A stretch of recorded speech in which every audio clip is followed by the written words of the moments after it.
Welcome to Horrors Yet Unseen, the horror movie podcast where we make each other watch films the other guy hasn't seen, and then review them.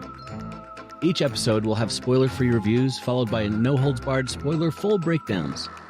So sit back, relax, and let's talk about some scary movies. Episode 60. Episode 60, yeah. That's how every podcast is going to start out from now on. Episode 61. Yeah, that makes sense. That way people know where they are in the lineup. Great. Because there might not be a lot of listeners now, but 5 years from now, there will be so many freaking listeners that are going to want to come back and listen to the old stuff, you know, the deep cuts. 5 years from now, huh? That's how long we they're got to want to make make. they're going to grow. They're going to want to make sure to get like the root lore of the Steven Zach lore. You know, lore's a big thing. I am not in those circles where lore is a big thing. You are, because I believe that your children are into lore, or at least your daughter is heavily into lore. Very much to the lore, yes. Lore is important. Yes. And I... Then you see, they should... Oh, that's what they should do. They should change the title of history to real lore. Or the human lore? Yeah, the humans who won lore. Because history is written by the winner. But is it, though? Yeah. Yeah, well, mainly because we freaking killed everybody else. The losers are dead. Well... Can't write stories when you're dead, bro. Like, imagine a book about Trump's presidency being written by Trump, and then one being written by Bernie Sanders. Which one's going to be more accurate to the failings of the situation? Which one's going to be more accurate to the successes? So you're probably going to get a situation where if history is written by the person who won, they're more likely to be, you know. This is not what are we doing? This is not English class. This is not Lit 101. Come on. No, I do though have a couple Bob Woodward books downstairs. Who? Oh, do you? Yeah. Yeah, about Trump's presidency. Oh yeah, it's not great. No, it's never great. Okay, but I think Bob is a super credible kind of guy, and yeah. You know, he's written at least one book about every president except for Trump, who's written like 17. So that's. I mean, it's cool for him that he gets to keep his job. It is. You know, it's just a kind of a phrase that people toss around to just mean if you win, you get to decide how people read about it. Right. No, it logically makes sense because, like I said, most of Saddam's not writing a book, right, about 9/11. Why are we talking about this? This is realistic, horrific stuff. This is not. Yeah, I don't know. I tried to change the subject back, but no. Oh wow. Okay, my fault. Okay, cool. Okay, well we'll just add that to the. Okay. Add that to the list of your faults. My mental health is really taking a beating today, and I feel like you're holding the stick that's beating that piñata, and so I don't really know. Anyway, is that too harsh? Is that too harsh, Steve? Sorry, dude. Sorry. You're gonna hurt my snowflake. Your widow ears. feelings. Oh, whatever, dude. What did you watch last week? Well, act like I care. Yeah. I'm gonna laugh here so that way because no one can see my face. They have to hear my voice. No one can see you cry. Well, though no one will ever see me cry. Again. Well, I watched a movie referred to as The Front Room. Did you? Yeah. Did you see that one? I did, but I didn't finish it because I didn't understand what the hell that lady was talking. Sorry, I didn't understand what the heck that lady was talking about. I'm a little saucy today. Sorry. I didn't understand what she was saying. She's mumble Southern accent. I didn't understand. That's why you have to put the subtitles on. I couldn't understand anything she said either. Well, I could, but I'm around more Southern people than you. Two, I didn't. The first half of it was not. It's too slow of a build, and I was like, I don't know what's going on. And then a butterfly flew in front of me, and I got ADHD. You know what I mean? What did I give it? 2.5. It's Is that A24? That's A24, isn't it? Yeah. The reason I gave it 2.5 is that, well, it wasn't a horror movie, and it was billed as a horror movie. Well, okay. Oh, you don't.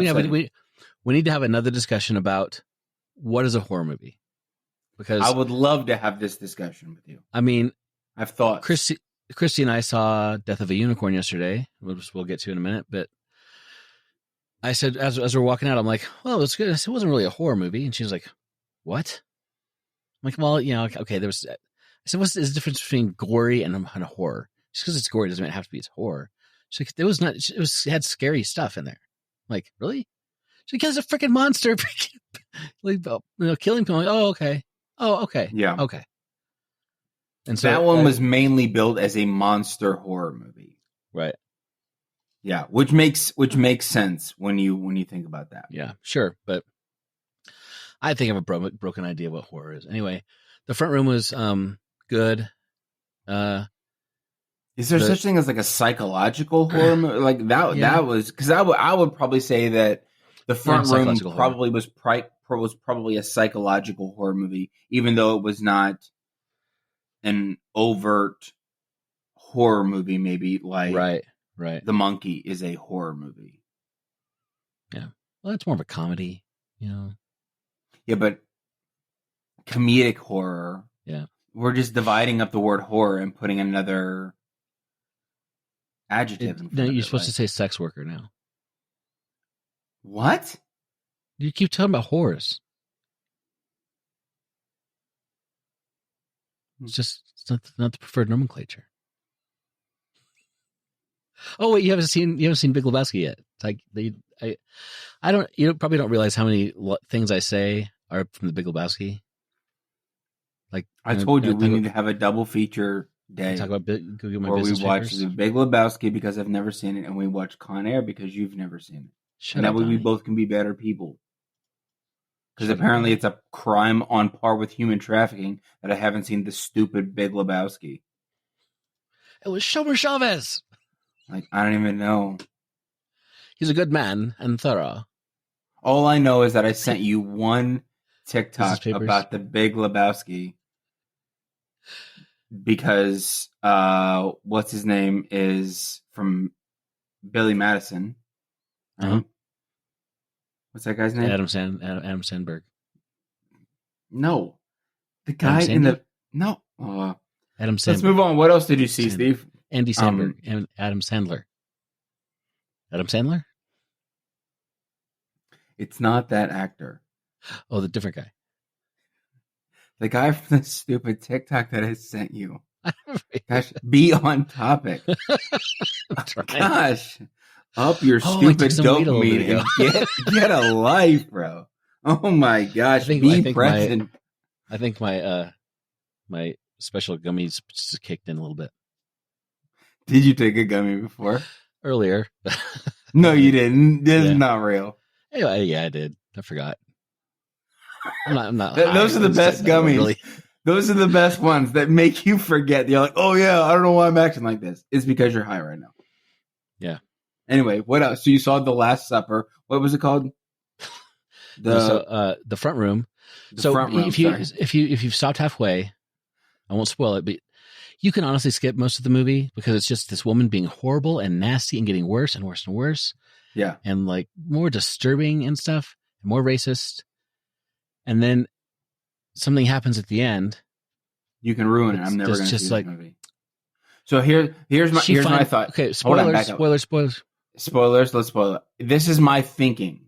Okay. Yeah. Based on what I've seen so far, the last moment that I stopped this movie was when she took over the front room, which was supposed to be the baby room, or she was supposed to be some room that they were, or they were going to put her upstairs. And she was like, I don't want to be upstairs. I can't climb the steps. So she took this room that was supposed to be dedicated towards something else. And then. Right. Exactly. And that you stopped it then. So, okay. And she was sitting there rocking in the chair. Maybe she was asleep or whatever. Brandy needed to go in and have a conversation with her. They had some sort of weird mumbled Southern conversation. I could only understand Brandy. And then I was like, I don't have to watch this mumble mouth anymore. I was super upset. So that's where I stopped it. My thinking is for the rest of the movie. She did go over the top on the accent. It's too much. It was too much. Anyway. I'll get off of that, Jock. It's fine. My thinking is this. It's his stepmom. Yep. He does not like her. She made his life hell because of her religious vigor or whatever. He couldn't understand her either. I don't know. Maybe that was it. So, but Brandy is trying to give her the benefit of the doubt. Right. I think that that's driving a wedge between Brandy and her husband. And I think that eventually Brandy will side with the stepmom, or maybe Brandy dies, maybe they both die and she gets to raise this new baby, or it's going to be like some crazy twist like that where she like takes her walker and beats somebody with it. I don't know. Do you really want to know? I 100% want to know. Because again, I'm not going to really watch it. Spoilers coming. Okay. Here we go. It was, so she takes the bottom room and Brandy starts giving her the benefit of the doubt. But then it just gets worse and worse and worse. And she picks the name of the kid. She's like, you need to rename your son or daughter or whatever it is. And so and the Southern accents, the deep Southern, like she was, like Georgia and Australian, are really not that far off. Yeah. I get it.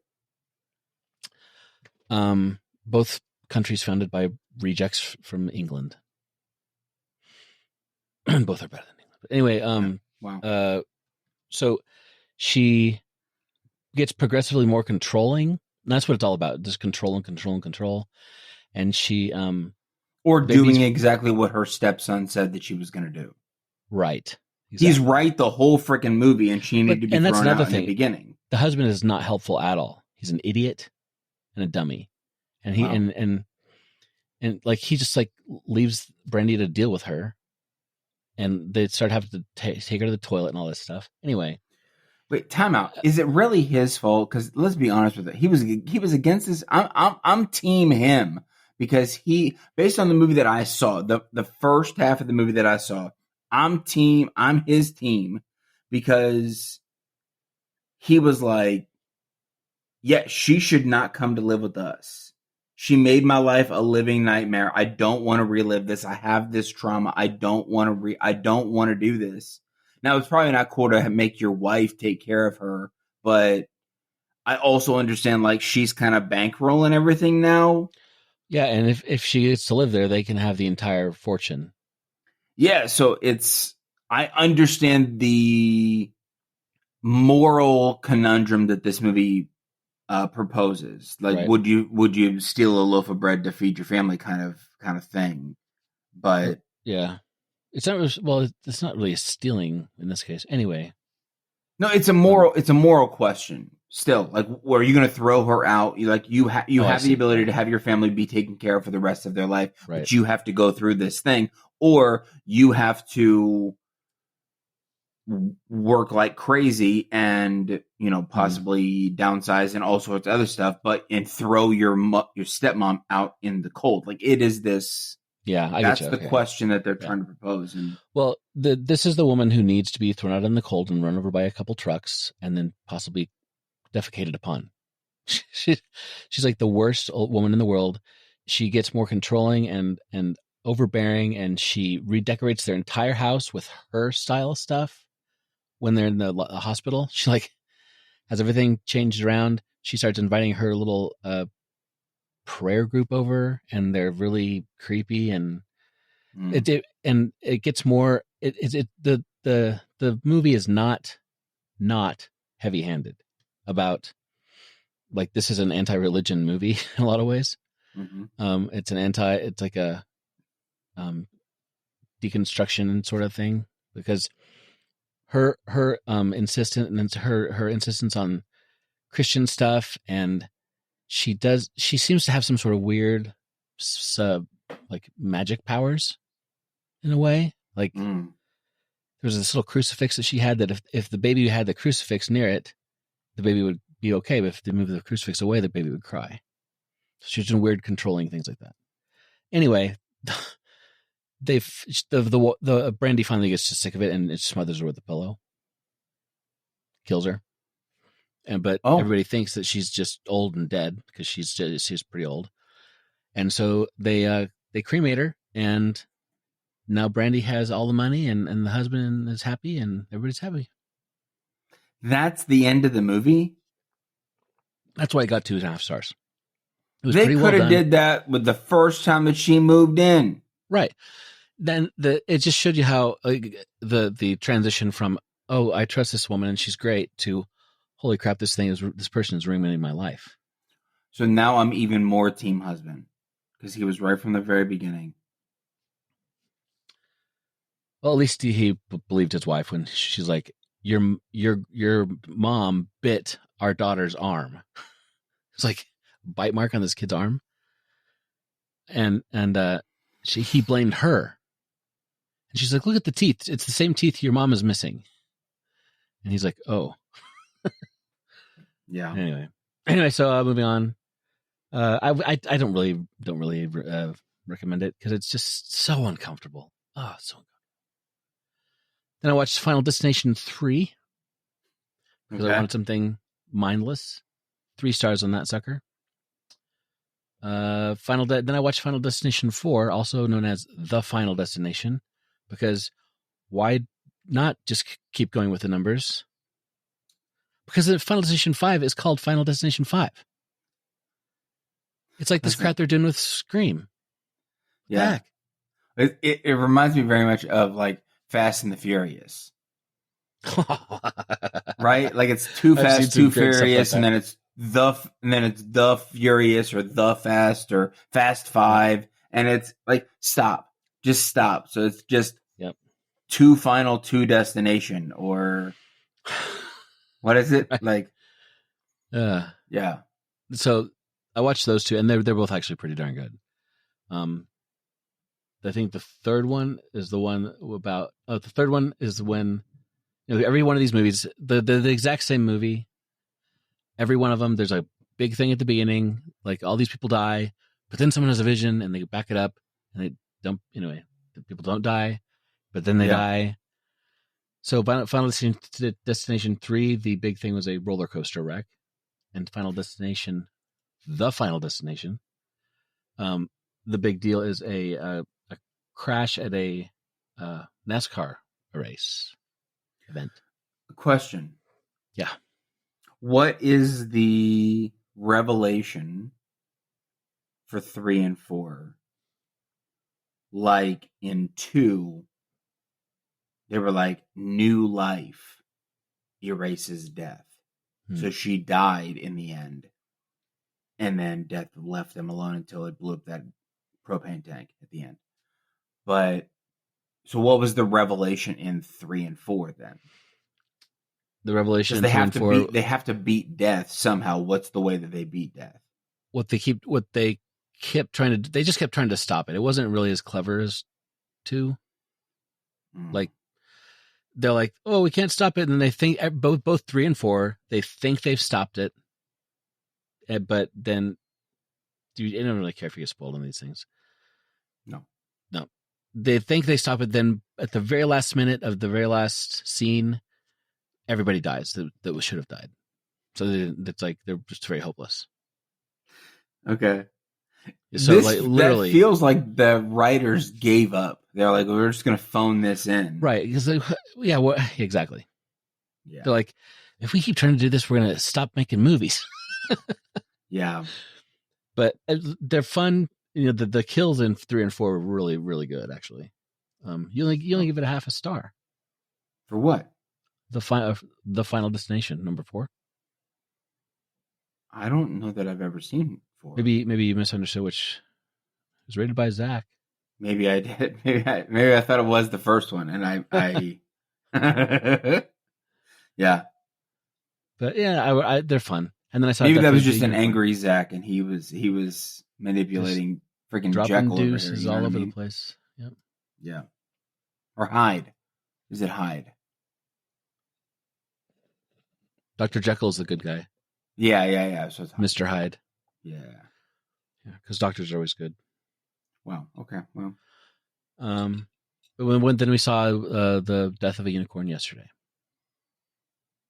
Great. Go. Me go. You go. What'd you watch? Okay. Well, continuing this in the spirit of the last couple of weeks, I watched a couple WWE pay-per-views. Mm-hmm. Okay. Oh, I didn't mention anything that wasn't a horror movie. I'm sorry. That's fine. I watched The White Lotus and oh no, God. Okay. I finished Adolescence. You're a lot older than that. No, you didn't just finish Adolescence. The show Adolescence. I finished. Do you know what Adolescence is? Yeah. Okay. Yeah, I finished the Netflix television show Adolescence. Oh.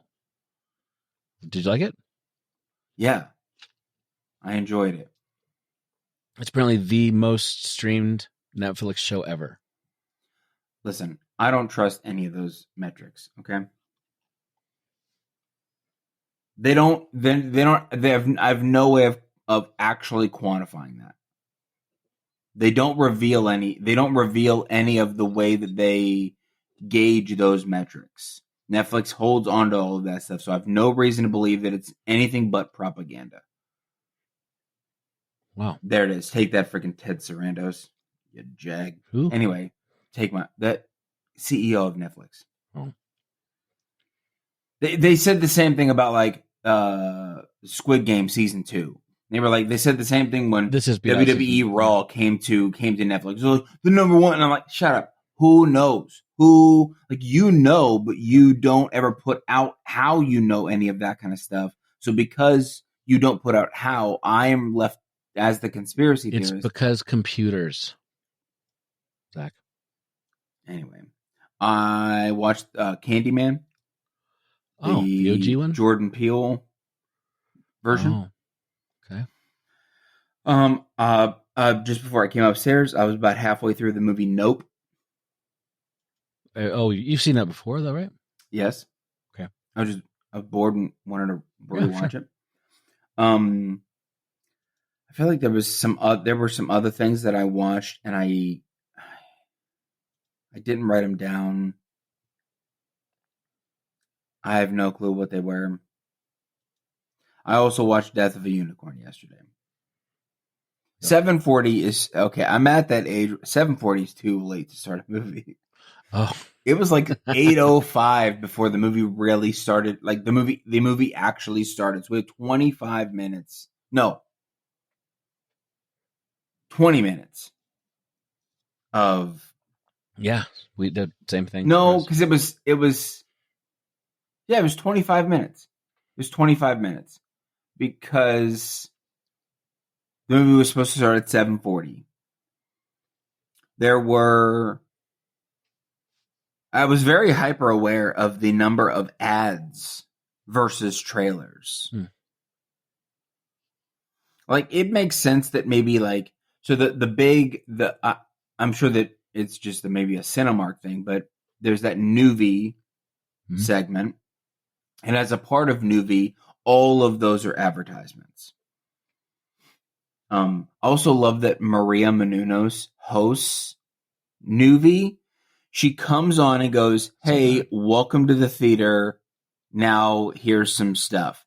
Then we don't see her until the very end, and she's like, "Well, now I'm wrapping up Nuvi," and I'm like, "Oh, we haven't seen you at all this whole time. You're not hosting anything." And then she's like, "Don't forget to follow my podcast, Heel Squad with Maria Menounos." And I'm like, "Shut up! Like, what are you doing?"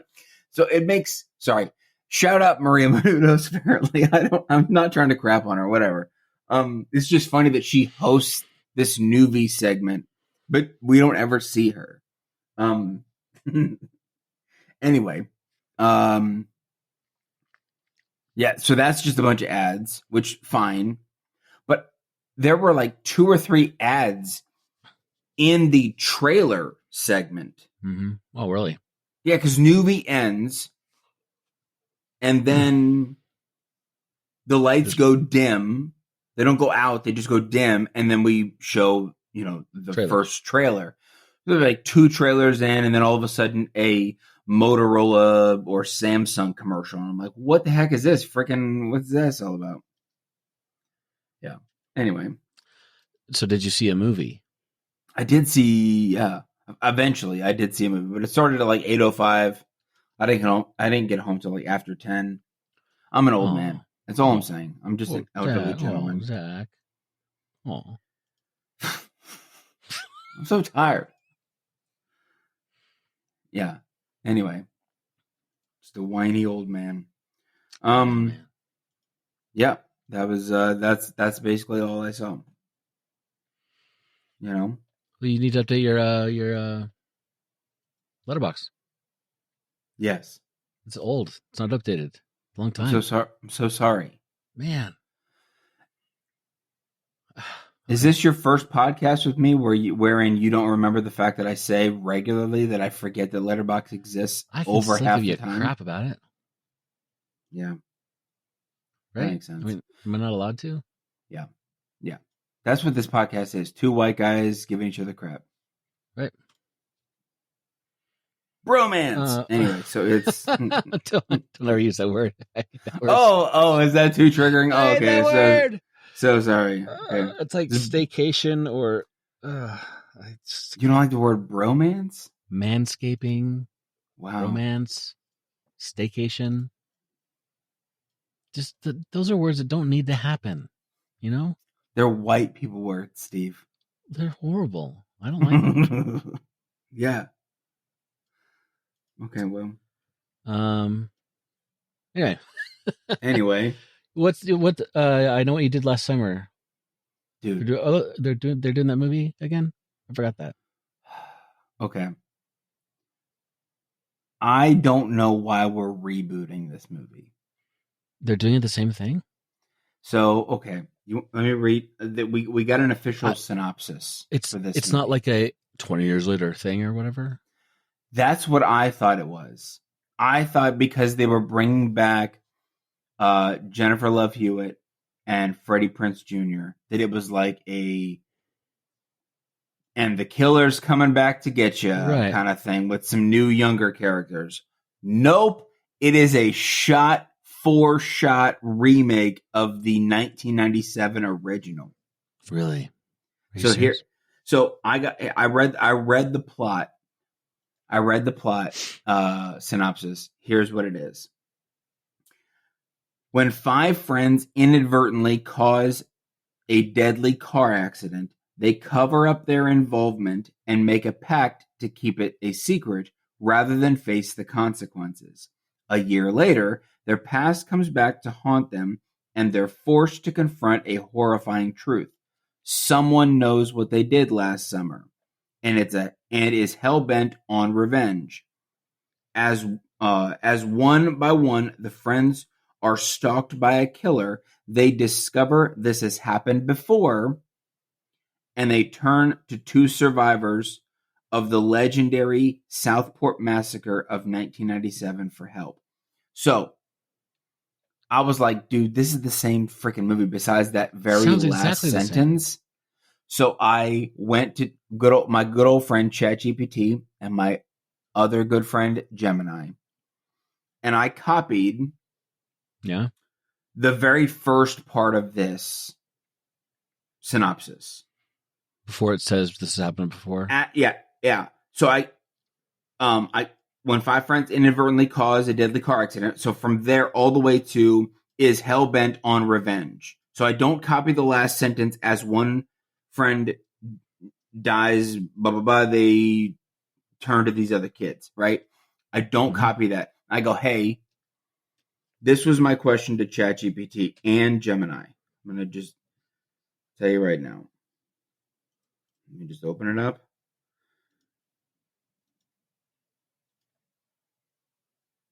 Yeah, right there. If I were to give you this movie plot synopsis, what movie would you say I'm talking about and what year did it come out? That's the question, and then I drop the synopsis. ChatGPT goes, that sounds like I Know What You Did Last Summer from 1997. Here's the director. Here's who it stars. It's a 90s slasher movie. And I literally copied the exact same thing, and I put it in ChatGPT, and ChatGPT, and then Gemini was like, it's the 1997 movie. Then I looked it up. I was like, I went to IMDb. Then you looked it up? Yeah. Well, it sounded like the same because I'm going on the expectation that this is they're bringing back these legacy characters. Right. So they are not necessarily, they're rebooting the franchise. They're not remaking the franchise. Right. That was what I thought. They're rebooting the franchise, not remaking it. Yeah. And so when I read this official synopsis, I was like, dude, they're freaking this is the exact same movie. Then I went to IMDb, found the 1997 movie, and on the bottom you can scroll over to see like movies that are like this or movies that were like, and the sequel is, and the sequel is, and this, like you can see that progression. So I scrolled over to where this movie would be in that timeline, and it does say remake. So, and then I Googled it, and like that's it. That's exactly what it is. It's a full, and I do not understand that. I just don't understand why. That's bizarre. I mean, more than likely, it's because this movie came out at prime. During prime young millennial going to the theater, watching a scary movie on a Friday night with their friends. And now 20 years later, millennials are the target demographic for a lot of things. And so let's remake this to capitalize on nostalgia. Like, fine, I'm down with that. Yeah. I just don't understand because I'm like, the first one wasn't that great. It's like all the live versions of Disney stuff. Dude, yes. First version's best. Yeah. Then you come screw it up with anyway. With not live action, it's actually just a bunch of CGI. Oh, that's all. Can we talk about that for a second? Sure. These are fantastical movies. They're not real. None of them are in real places. It's a really good point. Yeah. So that means that you can't do a live action. And also, every flippin' one of these movies has talking animals. Right. You can't then do a live action. Okay, the only live action movie that had talking animals that I can think of, or at least maybe the first one that comes to my mind, is Homeward Bound. Because those were real places, shot with real dogs, but they didn't make the dogs' mouths move. They just long shot on the dogs, and the voiceover just kind of like narrated what the dog was thinking or talking, like fake talking. That was it.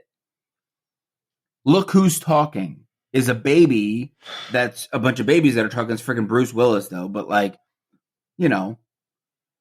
But so the Lion, there's no live action Lion King. Right. All of it is CGI. So these are just CGI versions of cartoons. Like, so we should stop calling them live action. I mean, I guess Tom Hanks was in Pinocchio, right? Like he was Geppetto. Was he? So yeah, Tom Hanks is real, but also is he though?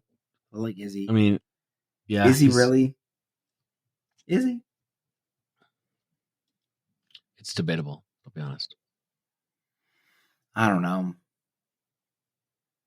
Also, I love the fact that people are like,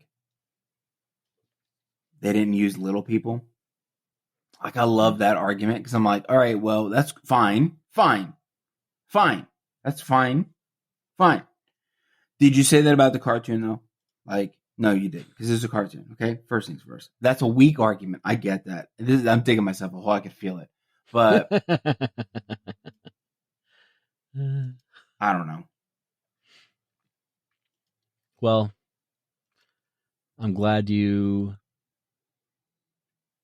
kind of enjoyed your stuff that you watched. Yeah, I did. I'm Okay. sorry. I'm in a weird headspace. It's fine. That's okay. Yeah. Yeah. Well, I did enjoy the things that I've watched. I just don't understand why we are rebooting or remaking. Rebooting would be fine. I'd be down with, like, 20 years later but I probably wouldn't be. I don't know. It feels very much like I don't know what to do with this franchise because they've had 2 and 3, right? Like, I know what you did last summer. I still know what you did last summer.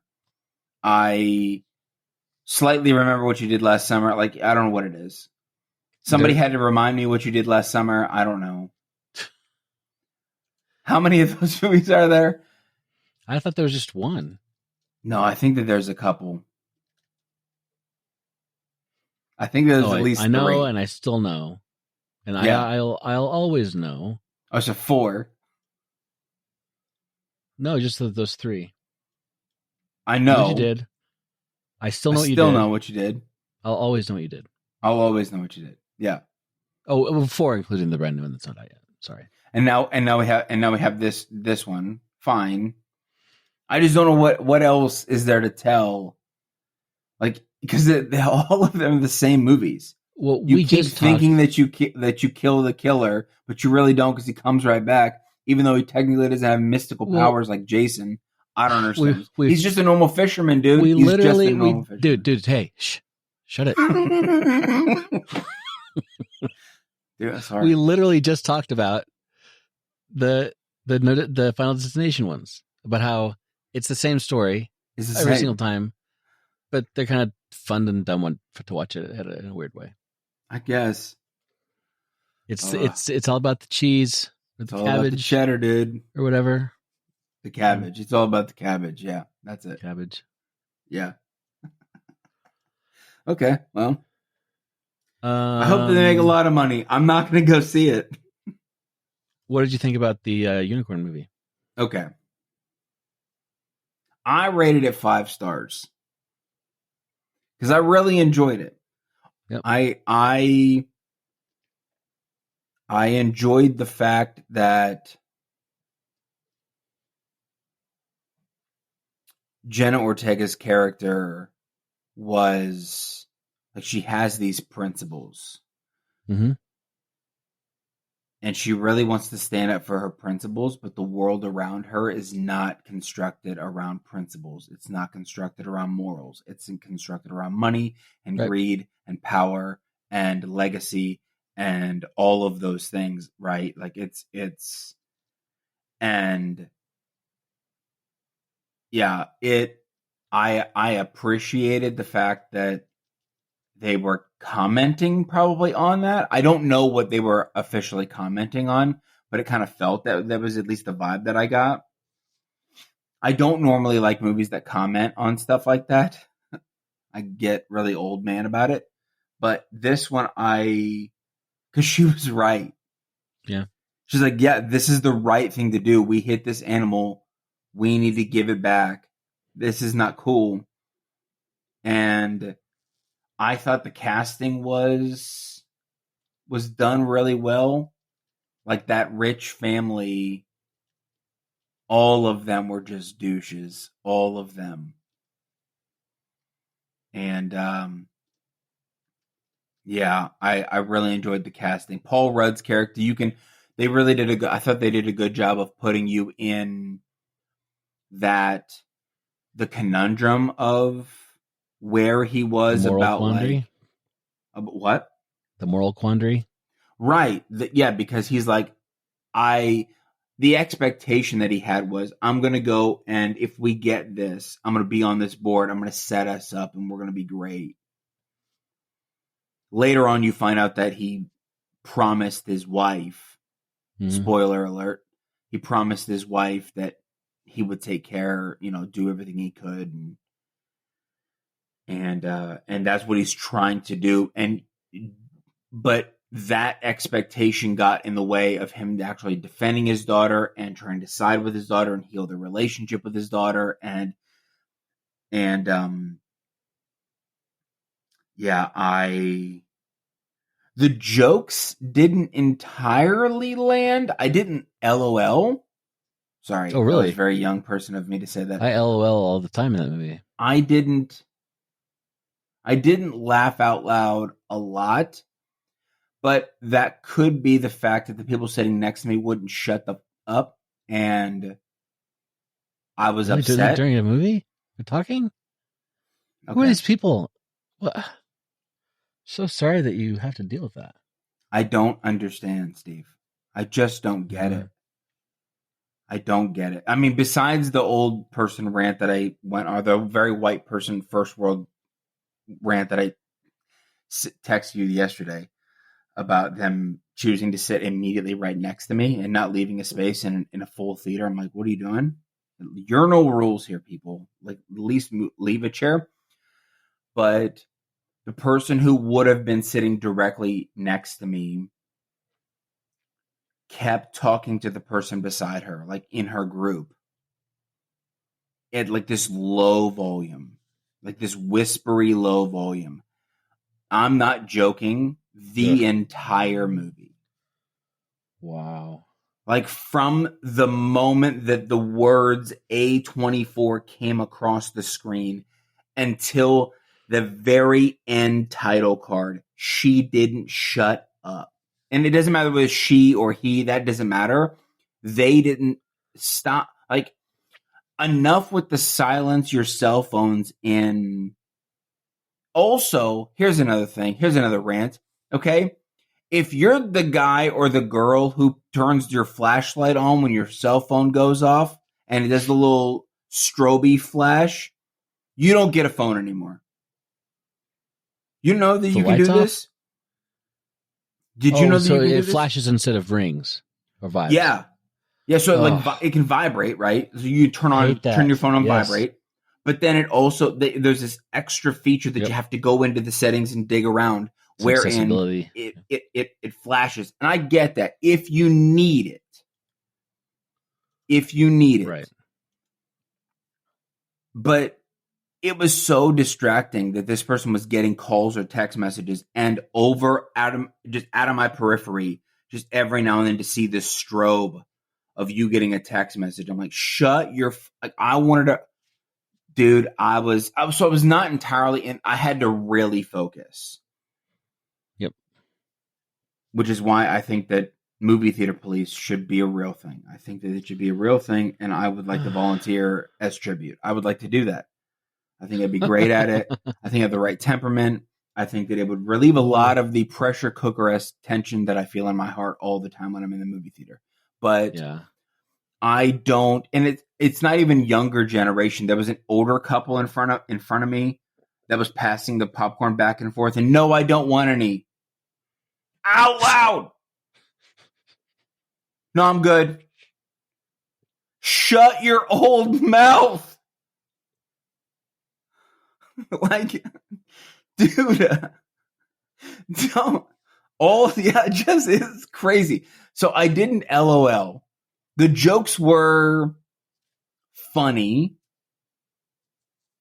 Yeah, the jokes were funny. Getting back to the actual movie. What were we talking about? And not my experience. I'm so sorry. I'm so sorry. Anyway, I gave it 5 stars. I gave it 5 stars. Because I did enjoy the movie outside of the ambiance of what was kind of going on around me. I did really enjoy the movie. And I thought they did a really great job of mixing, you know, horror elements of people getting stabbed with sharp, jagged unicorn horns. Mm-hmm. Those pretty cool looking horns. And then their guts falling out, and they really were like I think they did a good job with the unicorns. I love the fact that they turned gray, and then when everybody was back together, they turned back into white. Like I thought that was really clever and very cool. I thought that all of the cast nailed their parts. I thought all of the cast really nailed their parts, and it was exactly what it was meant to be. Every element was exactly in its place and just over the top and outlandish and goofy, and everything that I would want in that type of A24 movie. Yeah. Yeah, I really liked it. Good. Yeah, I liked it a lot. What did you think? I gave it a 4.5. I liked the kill. Speaking of the kills, they're like some of them were pretty really gory. Like the mom. Yeah. The mom got her insides ripped out, dude. I know. Like yeah. And the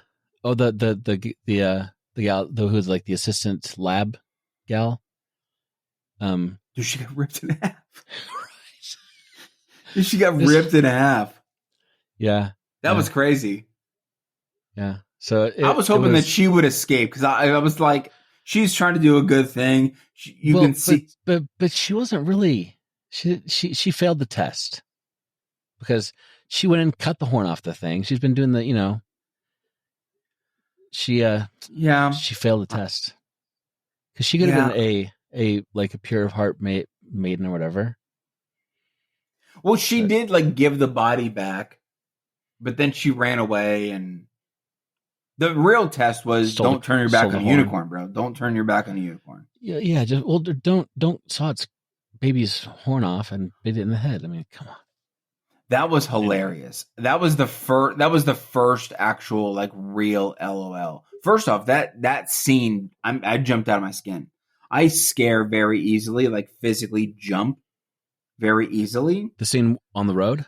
The scene, I knew they were going to hit. So you knew that from the trailer that they were going to hit the. You don't know exactly when.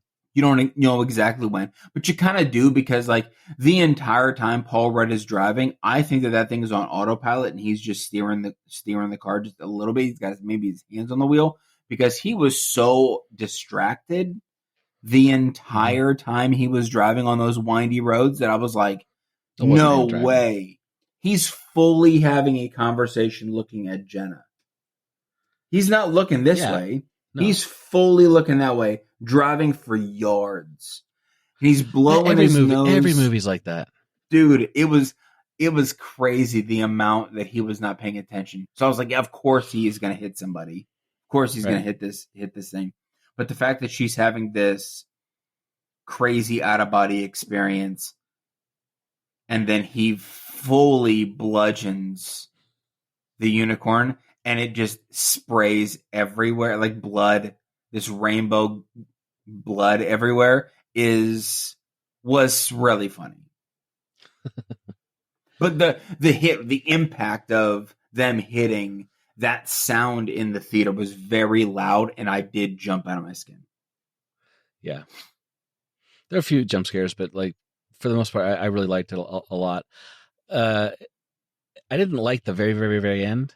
Like, I don't know. It was a weird ending, but it wasn't that big of a deal. I didn't like the fact that there was this kind of fantastical movie, and then all of a sudden they grounded it in real life consequences. Does that make sense? It made it okay. Yeah, I guess because so you have this fantasy. You have this fantasy world where you have this real life scenario where he's being brought in to be a proxy for on this board of directors. So you have this real life thing, but then you bring in fantasy elements with the unicorn. So you're marrying these two worlds. Then the way that it ended was a bit odd for me, because then all of a sudden, at this complete inopportune time, that bald guy shows back up with the police, where you like kind of forgot that he escaped and ran away. He shows up with the police. It is this inopportune time. There is no evidence. So yeah, they're on their way to jail. And then all of a sudden the unicorns kind of show back up and wreck the car, and you don't really know what really happens to them, because I have a sneaking suspicion that no matter how much you hold on to Paul Rudd and Jenna Ortega, you're not going to survive that car accident where your car gets thrown off of the side of a mountain. There is no seatbelt in the world that's going to save you. It's fine, whatever, but they're going to be fine. The unicorns are going to stick in with their horn in a good way and, be better. I don't know how. Okay. Healing way. Healing. Got it. Okay. In a healing way. Oh, right. So they die, but then the unicorns bring them back to life. Got it. Okay. Yeah. Cool. Make a little storm above their head again. Right. Yeah. So I'm sure that if you had, caviar taste, people would probably pick apart the plot of this movie or whatnot. But I just thought it was fun. I just thought it was a fun movie. But like Marcel the Shell. It was just a fun A24 kind of movie. Right. Yeah, I liked it a lot. I really liked it a lot. It was a lot of fun. Christy liked it a lot too, which is, she'd probably be fun actually. Watching the monkey now, because it's very similar sort of funny stuff happening. Ooh, gross splatty thing, and there's like some tension and whatnot. So yes, those movies seem to go over better in Hollywood than and be respected, and actually people will go to it. Like, because that was the first theater I've been to in a long time that it was pretty full, and that was like for the monkey or for unicorn? Sorry, for the unicorn, because it was 2:10 on a Friday afternoon, so it's kind of a weird time to have a full theater. But Paul Rudd's in it, Jenna Ortega's in it, right? So more of those movies, please. More of those movies, please. Yeah. Yes, absolutely. But I love the lore that they kind of constructed around the unicorn, and that tapestry, by the way, that they showed. That's all 100% real, except for like the last one that they made up about like the unicorns goring people and killing them, whatever. But the whole other part of it is that's the first time in history that tapestry is where we get the idea of what a unicorn looks like now. Because before that, they were drawn like really weird, like goofy looking beasts with round heads and horn or whatever else. That's the first time it was like a white horse with a golden, or like the horn and all that stuff. So leave it to the people in the Renaissance, you know what I mean? To take a cave drawing and make it better. Right. That's what. And then eventually those cave drawings become a movie about a unicorn. Right. Starring Paul Rudd. Not that there's anything wrong with that. Right. Not that there's anything wrong with that. Yeah. I love it cracked me up where they're like, we have part of this tapestry. We don't know what the rest of it looks like. A little bit. They reconstructed we don't know what it looks like. It's completely lost in the annals of time. Right. And then they're like, but this is what it looks like. Then they're like, through reconstruction, this is what it looks like. And I'm like, well, time out. Y'all just made up 90% of this tapestry. That was hilarious because you're exactly right. There's like a person and like some like cat or something. Yeah. That's a reconstruction. That's you rewrote history. You made up this lore about this thing because we have no known record of what this looks like. But here's what it looks like. But for the first time ever, time out. Totally, that's like the enhance, zoom in, enhance. Yeah, dehance. It's so funny to me. It would never work. That type of comedy was really funny to me. And nobody really laughed at that, but I kind of chuckled to myself because I was like, no, they mean this as a joke. This is ridiculous. Right? Yeah. 100%. Yeah. Also, they never really solved why Paul Rudd's character was fully not mentally present while they were at those museums. They brought it up several times where Jenna Ortega was like, "Hey, do you remember when Mom took us to these museums?" And he's like, "No." That's a very small minor point in the story. Well, they brought it up a couple of times, and he's like, "I have no clue what you're talking about." And I'm like, maybe the point is that he's always been elsewhere, mentally at work. Yeah.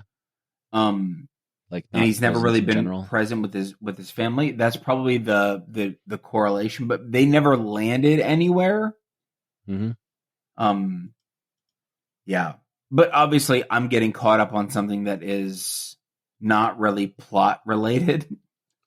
Right. Yeah. So it was a fun movie. Yeah. I really enjoyed it. Yeah. Anyway, well, I want to hear about the Malevolent movie. Do you know? I do. Can we move on to the Malevolent movie? Yes, this is the moment that everybody's been waiting for. Not that one.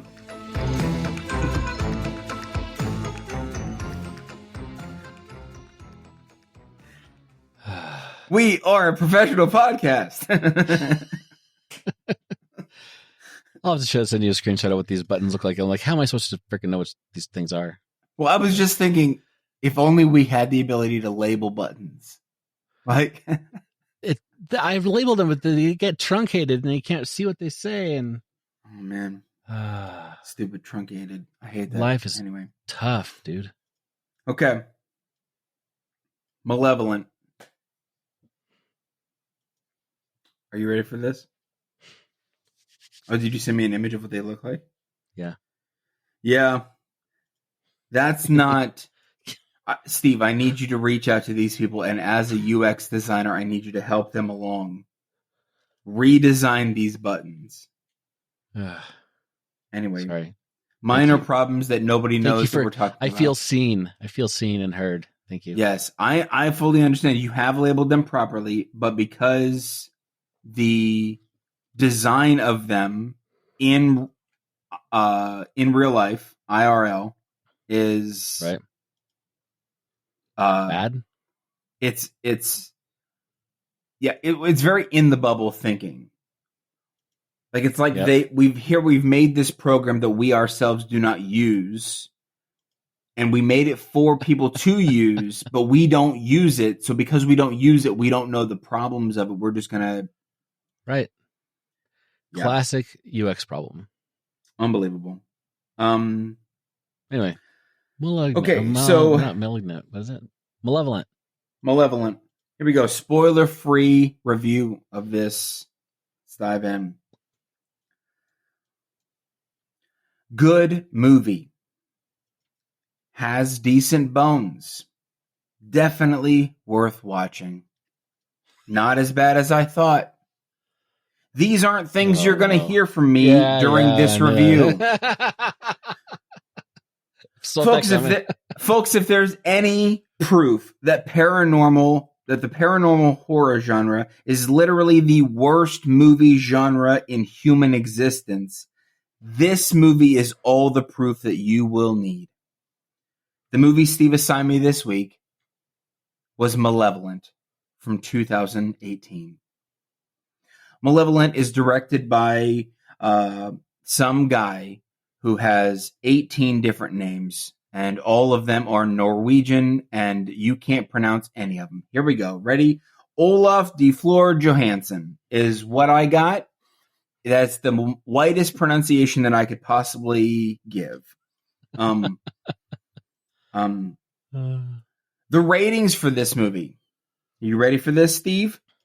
54% tomato critic score. That is a splat. It's a splat right there. 17. Wait, the audience has got to be. Wait, nope. 17% audience score with an upturned popcorn bucket. Yeah, sorry, I didn't wait for your joke. Sorry. It's okay. Don't worry about cut that together. You can cut that together and everything will be just fine. Okay. You want to take it from the top? You want to do that again? No, go ahead. No? We lost the momentum? Okay, good. Move along. IMDb 4.9%.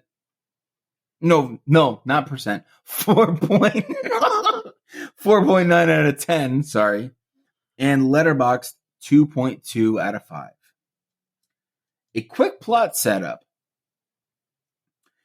Angela and Jackson are brother and sister. They run a fake paranormal investigation business, scamming people by pretending to cleanse haunted houses. But when they take on a case at an old orphanage, I think it was an orphanage, things start to get way too real. Angela begins hearing voices, seeing things that no one else can see, and questioning whether or not everything is in her head.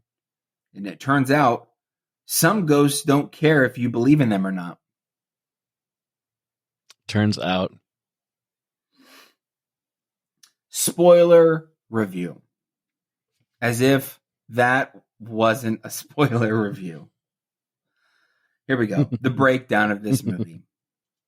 Angela and Jackson, along with their friends, Elliot and Beth, have a fake paranormal business. They go into people's houses who claim to have ghosts and clear them. Basically, a stupider, less fun version of the movie Ghostbusters. Jackson is a huge dick who has a tiny dick and gets caught up with some gang or mafia or bad people or whatever. They threaten his life. Enter Mrs. Green. Not from the movie or the game Clue, just Mrs. Green. Okay? She has an orphanage or something interesting that moves this story forward. And she is hearing girls scream. She's willing to pay twice the price. And Jackson and his tiny ding-ding bully the others into going to this house because I'm assuming he's going to take all of the money Mrs. Green is going to give them and not pay his friends, but pay off his debts instead. You know, a real dick move. So they go into the house and they discover that ghosts are actually real. And they're trying to show them how they were tortured and held there and killed there by Mrs. Green and her son. Okay? Now, I knew that Mrs. Green was the killer from the moment that she was talking about her son, Herman. First things first, time out. Well, don't name your son Herman unless you are a monster. And second, she said Herman was a sweet boy. As soon as she said that, I went, these two are the killers. Why did I think that? Because this movie is blindingly predictable. I mean, it's so mind-numbingly predictable. I can't even fathom why people like this genre.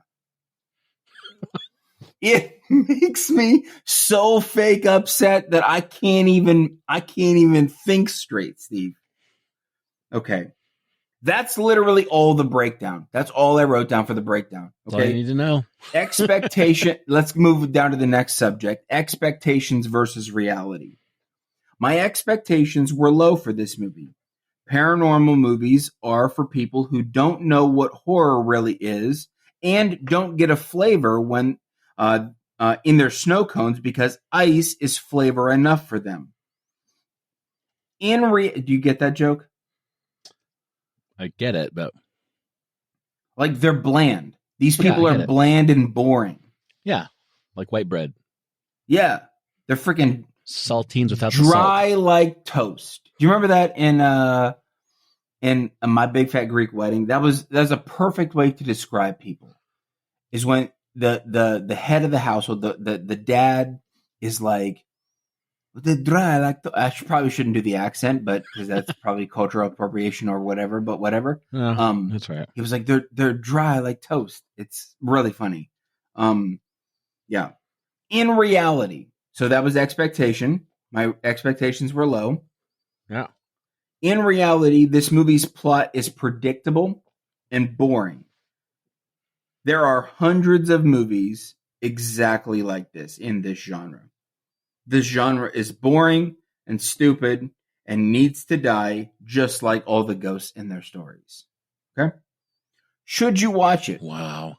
Should you watch it? If you like paranormal horror movies, this movie will give you exactly what you want. Okay? If you like flavor in your snow cones, cherry, mango, grape, pina colada, flavor, if you like the spice of life, this movie will bore you into jumping out of a window. Final verdict and review. Winnie the Pooh Blood and Honey 2 was better. Oh. And that's saying something because that's still not necessarily great. Also, BT dubs. The Christopher Robin from those movies is in this movie. The guy who plays Christopher Robin in Winnie the Pooh Blood and Honey and Winnie the Pooh Blood and Honey 2 is Elliot. He's the guy who falls down the hole and breaks his leg or whatever. Okay. So that movie was better than this one.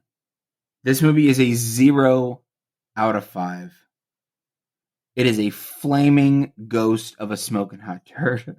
Wow. Okay? Yeah. Is on Letterboxd, Is it better than Motel Hell? I don't like that you're pausing this well. I have to jump back in my. I have to jump back in my mind and remember what that movie was. Where they buried the people up to their neck in the garden. Okay, here's why Motel Hell is a better movie. I didn't need to know why.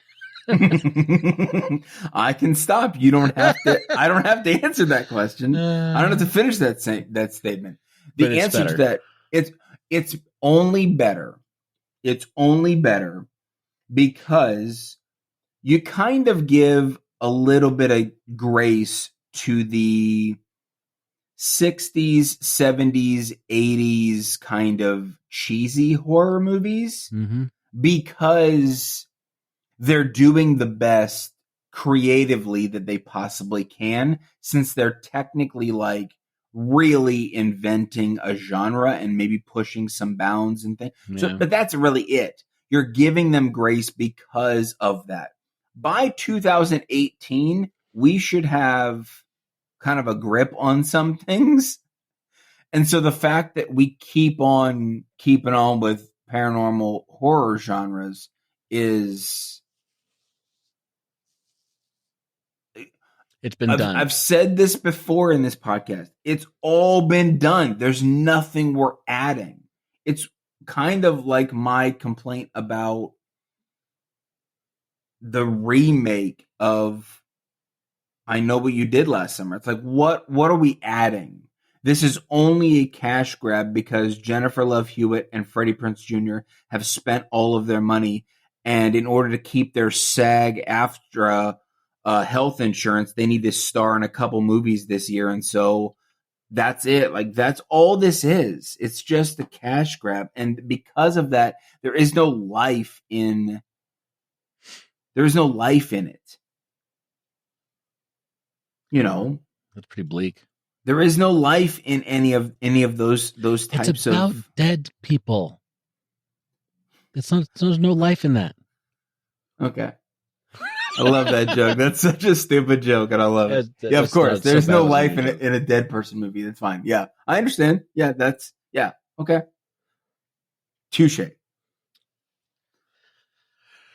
Well, I didn't hate it, which is counterintuitive to what I just the rant that I just went on. At one point, I think I got about an hour in. Which is over halfway. And every couple of minutes, I would just skip forward 30 seconds. Just tap the little Apple remote 3 3 times, bop, bop, bop, and just. But I was caught up. Like, I didn't miss anything. I didn't have to backtrack and go, Right. oh, what did they say? Or did I miss something over here? Because the movie was incredibly predictable. And yeah,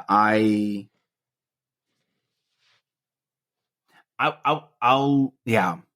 Something like, I'm not saying that all, okay, I'm starting 17 different sentences in my head.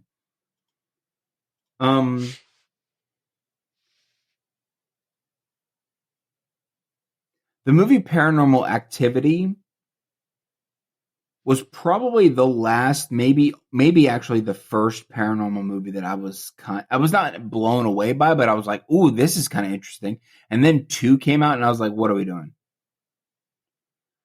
But like, it was kind of creative, that this found footage kind of thing. Yeah. But yeah, man, there's just a reason why it's not my favorite. You know? Well, thanks for watching it. Did you make it through? I did fully watch it. Like, I finished it, which means that it wasn't entirely like, There's some you haven't finished, that's for sure. Yeah. because there are times when I really have to chunk it out, and I really have to remind myself that I'm doing this for a reason, and because my body physically is like, I don't want to do this, but I didn't feel that way, and I'm very curious as to why. But the best part of the movie was Mrs. Green, like, looking at Jackson and being like, is this your normal spiel? And he's like, and she's like, you can stop now. Like, the fact that she was bullying the complete dick that he was, I was like, yes, freaking Mrs. Green, yeah. Like, oh, you're the killer? Yeah. Like, I just, it's ridiculous. But I had to get myself into it somehow. Yeah. It wasn't you. It was this movie. No, I don't. Me. Okay, good. I don't want you to think. I don't want you to think that, like, I hate your taste. No, what did you rate this movie? What did you think? And I don't remember what I didn't get a chance to rewatch this week, or even to kind of even flick through it. And it was on your list for forever, since I put it on there a long time ago. And I remember watching it, and something about it, I knew it was like, yes, it's been redone, it's been over and over and over and over, but there's something about it, like, really, I think it just disturbed me. And I think I put it on your list because I wanted to disturb, not because I wanted to disturb you, but I don't remember exactly. I'm gonna have to look at that again. But yeah, I don't have as much problem with things being like slasher movies. They're all this freaking same movie, all of them. Right. Guy walks slow. It's like, it's all about the interesting kills or whatever. There's lots of movies that are redone and redone, but that's not always a bad thing. So it's not always a bad thing. I really need to dig down deep into, like, why I'm because you make a very compelling argument there, because I'm genuinely excited for Hell of a Summer, like that new slasher movie that's like that camp slasher movie that's coming out.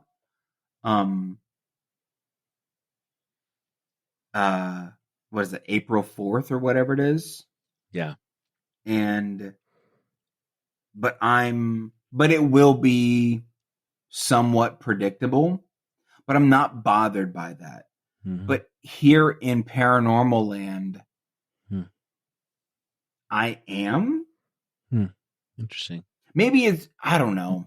Maybe it's the cheap scares. Maybe I've just never seen a good one besides Paranormal Activity. Like, and even Paranormal Activity was, like, it had its flaws. Well, you don't have to like everything. I mean, and you don't have to like everything, I guess. Yeah. Yeah, I'm not a huge fan of slashers usually. Not that I like hate them, but I'm not usually.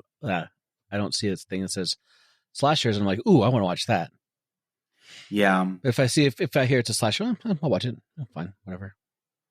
Yeah. But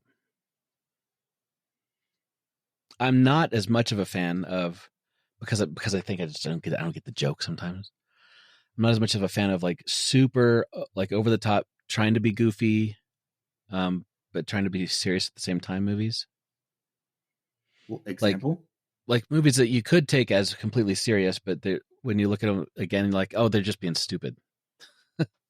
Example. You look at the diary. Like, you know, if I'm watching it, and I do catch that this is supposed to be like campy. That's what it is. Sometimes it's too hard to tell if a movie's trying to be campy or if it's just bad. That's true. You know, Yeah. Sometimes you can tell. Like Cursed, for example. I couldn't tell. Is it trying to be serious, or is it trying to be campy, or a little bit of each? But it came across to me as though it was trying to be serious, and so I give it 2 stars because I'm like, it's not a very good movie. That's the thing is like, so you attach Wes Craven to it, right? But Wes Craven has done slightly ridiculous things before. Sure. But then if you just look at it on the surface, if you don't, meaning last time when we talked about that, you dug down deep into the studio's involvement in that movie. Could be. Right. So if you don't look at it like that, my take of Cursed is, yeah, it's meant to be this ridiculous movie. Like, it's not necessarily meant to be fully taken seriously. There's a werewolf that flips people off. Like, so at that point you go, okay, that's, we're going to throw all the babies out with all the bathwaters at this point because this is so ridiculous. And then you kind of settle into, the problem is that it happens at the end. Also, it's a werewolf movie wherein you turn into a werewolf slowly and progressively over days versus the full moon's out and you immediately turn into, Yeah. So the perfect example of this is the movie on Netflix called The Woman in the House Across the Street from the Girl in the Window. It's with Kristen Bell. And it's when I saw that, I'm like, well, that's a goofy title, but it was like all the trailers and everything it's like this thriller / almost horror thing. Yeah. Suspense. And so I went to watch it, and I watched the thing, but just by myself because I didn't think Kristen would want to see it. But it's a total parody. But I'll fully admit that I did not get that the entire time because I'm not enough in that world of movies like The Girl on the Train and the thing like that. They're just making fun of all those movies, all packed together. This is like a scary movie 2 or whatever. Yeah, that's what this is. But if you are a big reader of all these genres of books that are about this kind of thing, and there's all these tropes along, like she's allergic to rain. Like what? Yeah. Stuff like that. Right. And so I watched the whole movie. I'm like, this is just a piece of crap. And everybody else was like, this is the greatest movie. And then after a while, I think I showed it to Chris. She's like, oh, they're making fun of all these other books. I'm like, okay, I didn't get that. Yeah. So I think if I would have gotten that, but that requires me to read like 10 books to get the vibe. I don't know. Yeah. I have issues. I don't think that it's issues as much as you just weren't in the know. And right. Also, they got you. That was the intention. Is like right. It's either going to be, this is going to be for people who get it. Right. Right. But we're going to fool also a lot of other people into thinking that this is a real kind of thing. But we really, you can do that with the trailer. You can make it seem like for example, I don't know what the movie Friendship is about because all of the critics are like, this is the funniest movie ever. But when I look at the trailer, I'm like, this movie is going to make me feel so anxious because Right? I don't know if Paul Rudd and I think you should leave guy John Robinson, something like that. Craig Correct. no, not Craig Robinson, that's another guy. Yeah, Robinson.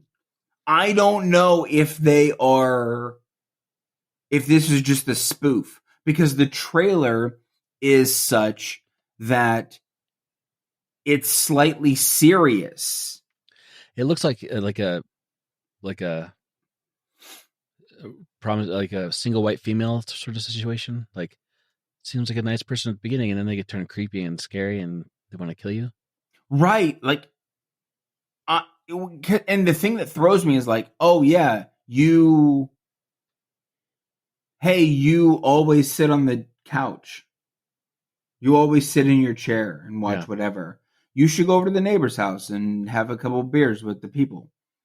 And then the trailer moves to, yeah, we're going to kick you out of the friend group. Right. Like they do this montage of like all these happy moments, and he's playing the drums, and they're singing the weird song in the garage and the whatnot, and they're confessing to each other, and then they're doing whatever, and then all of a sudden, hey, we're going to kick you out of the friend group, and then some fake rage and blah, blah, blah. And I'm like, what is this movie? Why are all of these critics like, this is the funniest movie I've ever seen? And I'm like, it's labeled as a comedy, like fully and completely labeled as a comedy. Yep. And I don't know. So my brain can't compute what they're doing with the trailer. And I don't know. Yeah. You can manipulate anything. So yeah, because I think I saw the same thing with the Kristen Bell movie, and I was like, this doesn't interest me. But now that I know that it might be just a spoof and they're making fun spoof of all of this, I think it's really funny. Yeah, I kind of want to watch it again because I noticed that some stuff that seemed like she always had a giant glass of wine to the brim, right? Like to the brim, filled to the brim, a giant freaking glass. Always filled, and it's anyway. I'm gonna go on, but anyway, so it wasn't that I didn't enjoy. Okay, back up. It wasn't that it was a chore to watch Malevolent. Okay, that's a good distinction. It wasn't a chore. It wasn't good, right? It wasn't a chore, but this movie, like I said in my review. The plot was boring and incredibly predictable.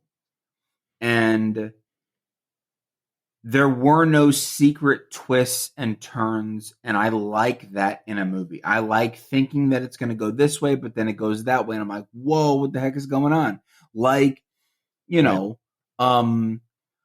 Clove Hitch Killer. Yep. When his son turned the corner and had the gun and was like, Dad, in that moment, I hit the pause button and out loud went, what? Like I was blown away. Yeah. Because the movie was settling into this incredibly uncomfortable moment where they're forcing you to watch him do this to this girl, this woman. And then you go back and forth. Does his son know? Does his son not know? Is he battling? Is he not battling? All of this stuff. And then all of a sudden they catch the dad. And I was genuinely shocked. Yeah. And I like those types of movies. But these a lot of the paranormal movies, they're just. Same. They're just, they're exactly predictable.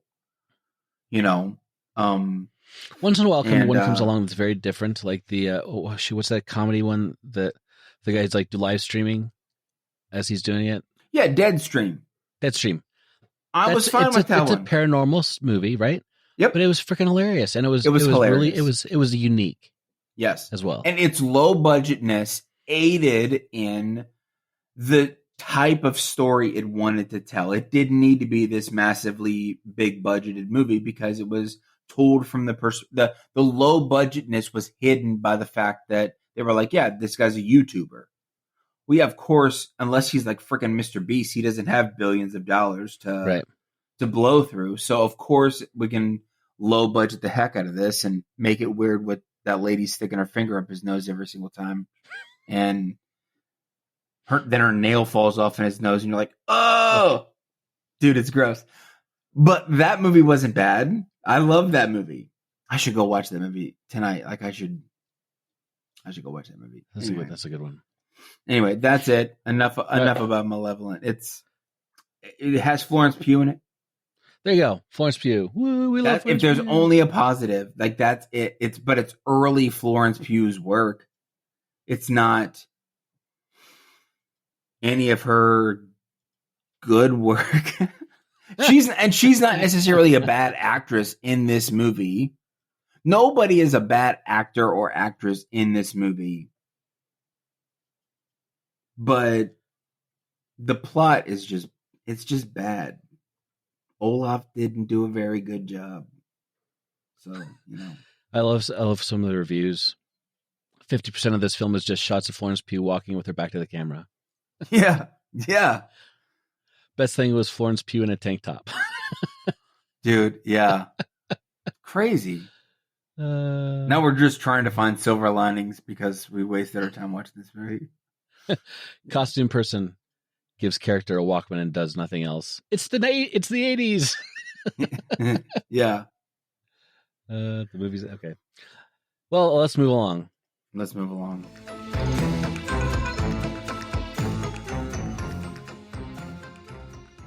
Zach, I watched a movie because you made me watch it. Yeah. You made me watch it. Yeah.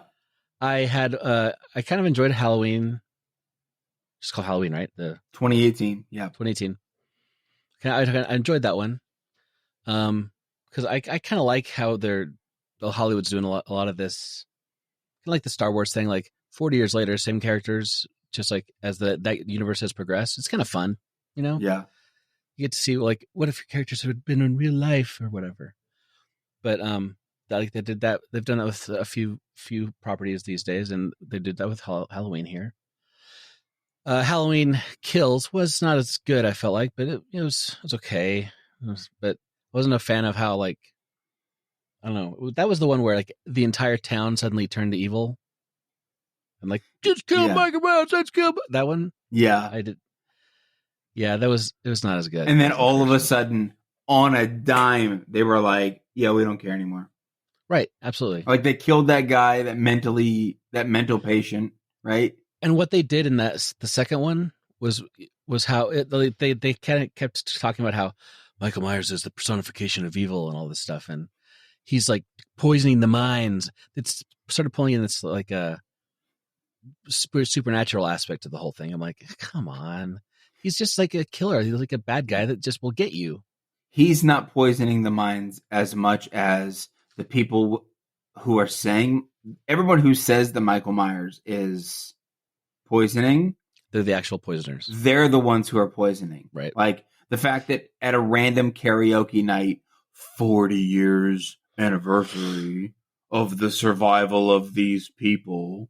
Right. We're going to get on the microphone and be like, cheers. Like, shut up, you stupid boomers, and sit down. Oh, wow.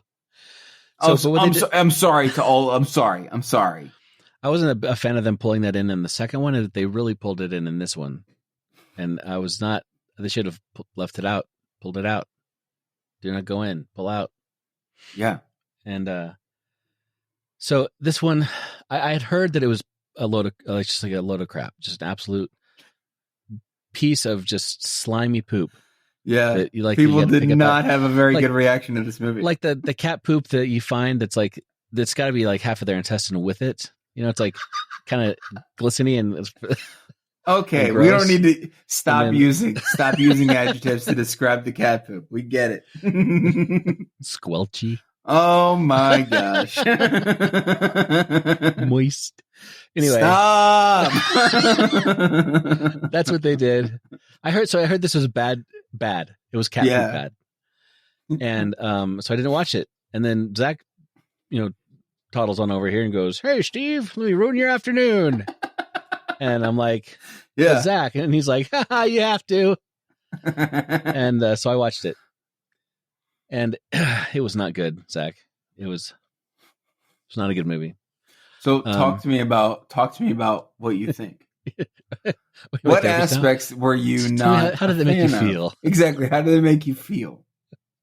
Well, quick review. 40% tomato meter, 58 audience review, because this is the problem with America. 5 out of 10 IMDb. What the hell? Yeah, that's too high. It's too high. 2.1 Letterboxd, and my rating is 1. Your rating is just a 1, huh? Yep.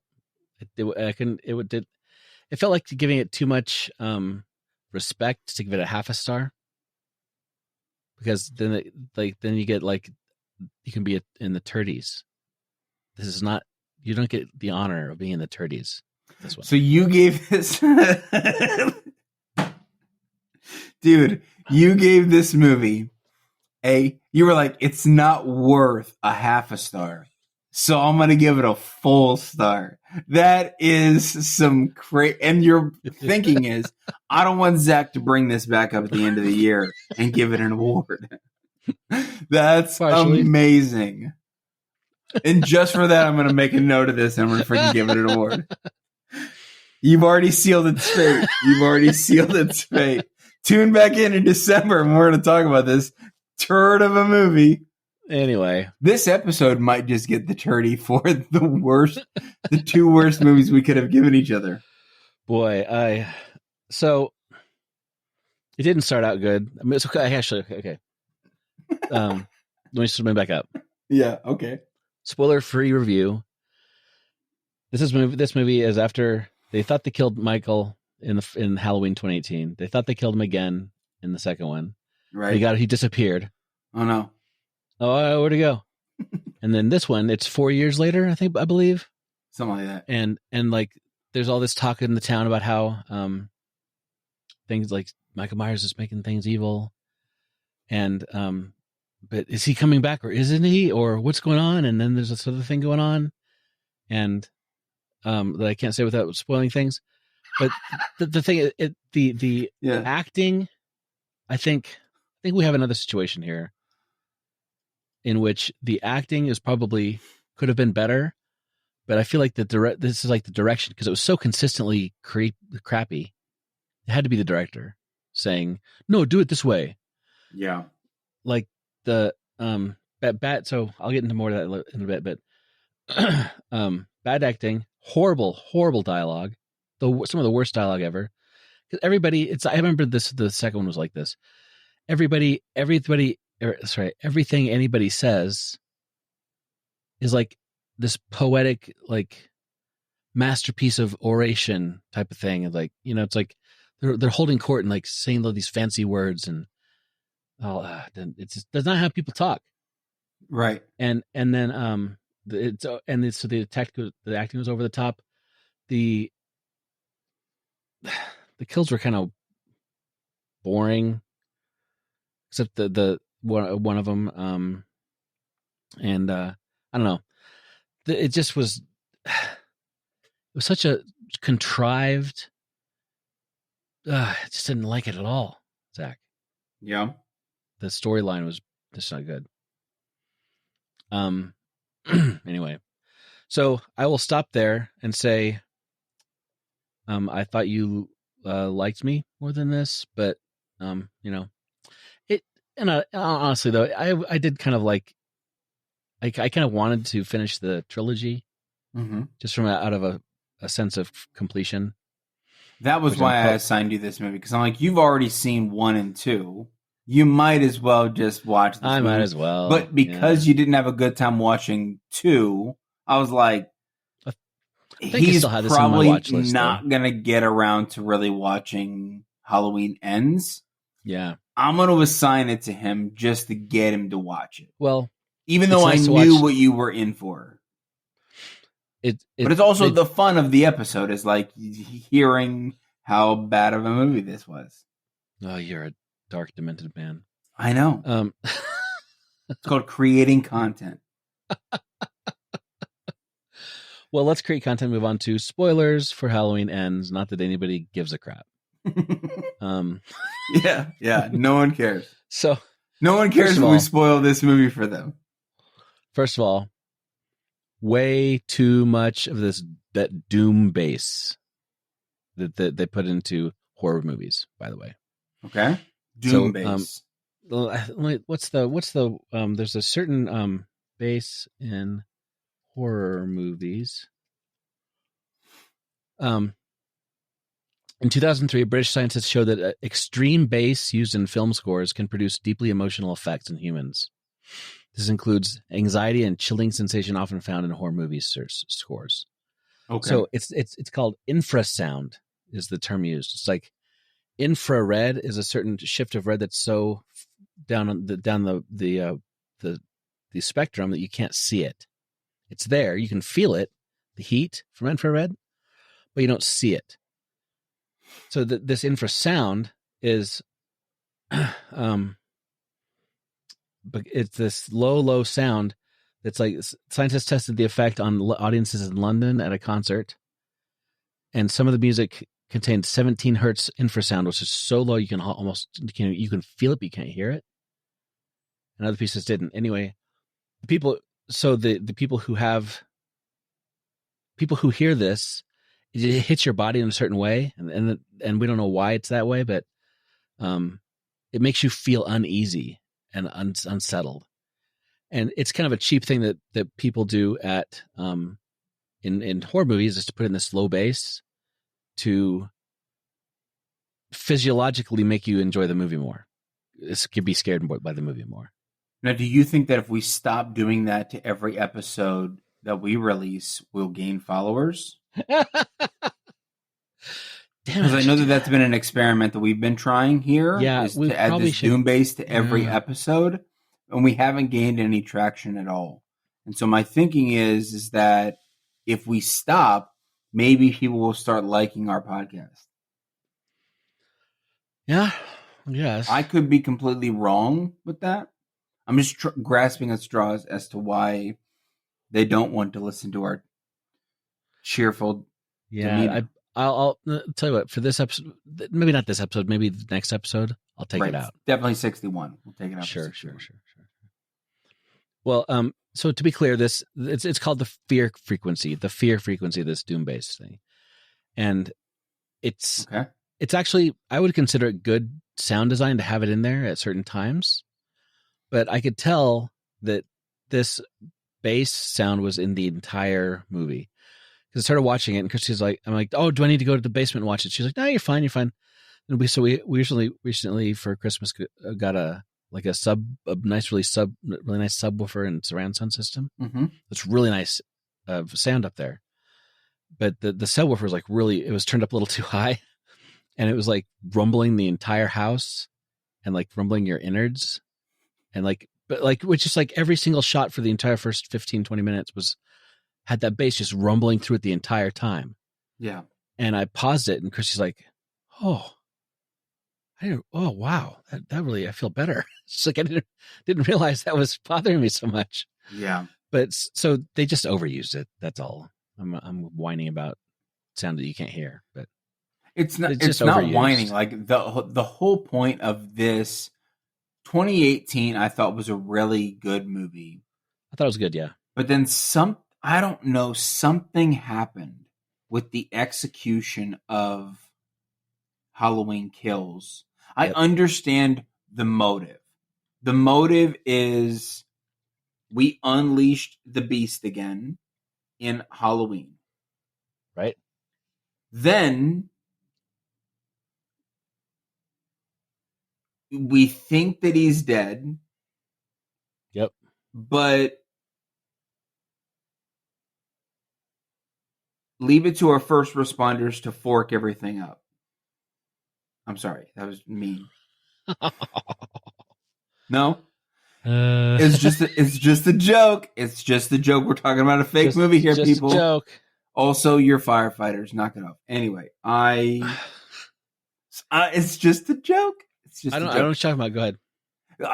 But it was kind of a weak plot. Yeah, it was because. Yeah, it's cool that he went on this gore rampage and blah, blah, blah, whatever. it didn't need, this whole movie didn't need to be, it needed to maybe be a part 1 and a part 2. Right. You know? A part 1 and a part 2. But or a couple straight to streaming episodes of another TV show. yeah, I mean, yeah, I don't know. I don't feel, I didn't understand the need to bring him back anyway. Well, anyway, but it is this overtly doomish character. So I understand the nature of those frequencies, but I agree with you. Like, if you are relying on that type of sound design to create, right, instead of the character development to create those emotions, it means that you've probably not written a very well. You've not written very well. right. And what's wild to me is that this movie is written by Danny McBride. Is it? All 3 of these movies are written by the comedic genius that is Danny McBride. Now, sure, there are there are. He's one of the writers. Nope, he's the writer for all 3. This one says Paul, Brad Logan, Chris Bernier, David Gordon Green, and Danny McBride. Yes, in other words, Danny McBride and David Gordon Green are in the writer's room always for these 3 movies, and they bring in some other people to help write. But Danny and David are in, and David is also directing, which I just don't understand. This is why the thing Danny that baffles me is like how comedy. This is the thing that baffles me is like how The Righteous Gemstones can be genuinely one of the best things, and Danny wrote it. But then this, which is an incredibly easy to write and beloved thing, has this, it's like you purposefully crapped all over this genre and didn't execute. And I wonder what happened, because I wonder if it was David, because David Gordon Green's going to get a lot of the crap, but according to the story, Wes Craven shouldn't get any of the crap for Cursed, because the studio stepped in. So I wonder what happened. I think part of the problem is that he should stick to comedy, honestly, because he writes great comedy. It's very unique. It's his style, and it's great. It's hilarious. But when you have a person who's good at comedy, that does not mean that they're going to be good at writing horror at all. I gave a speech when I was in high school. I had a speech class, and I was very good at speech, by the way. Just gotta say, throw that in there. Oh, cool. Okay. Yeah. I'm glad you were good at something in high school. Yeah, great. Well, one of the things. Wow. Sorry.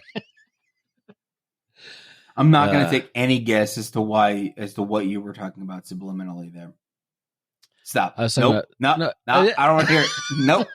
Move on. No one needs to know.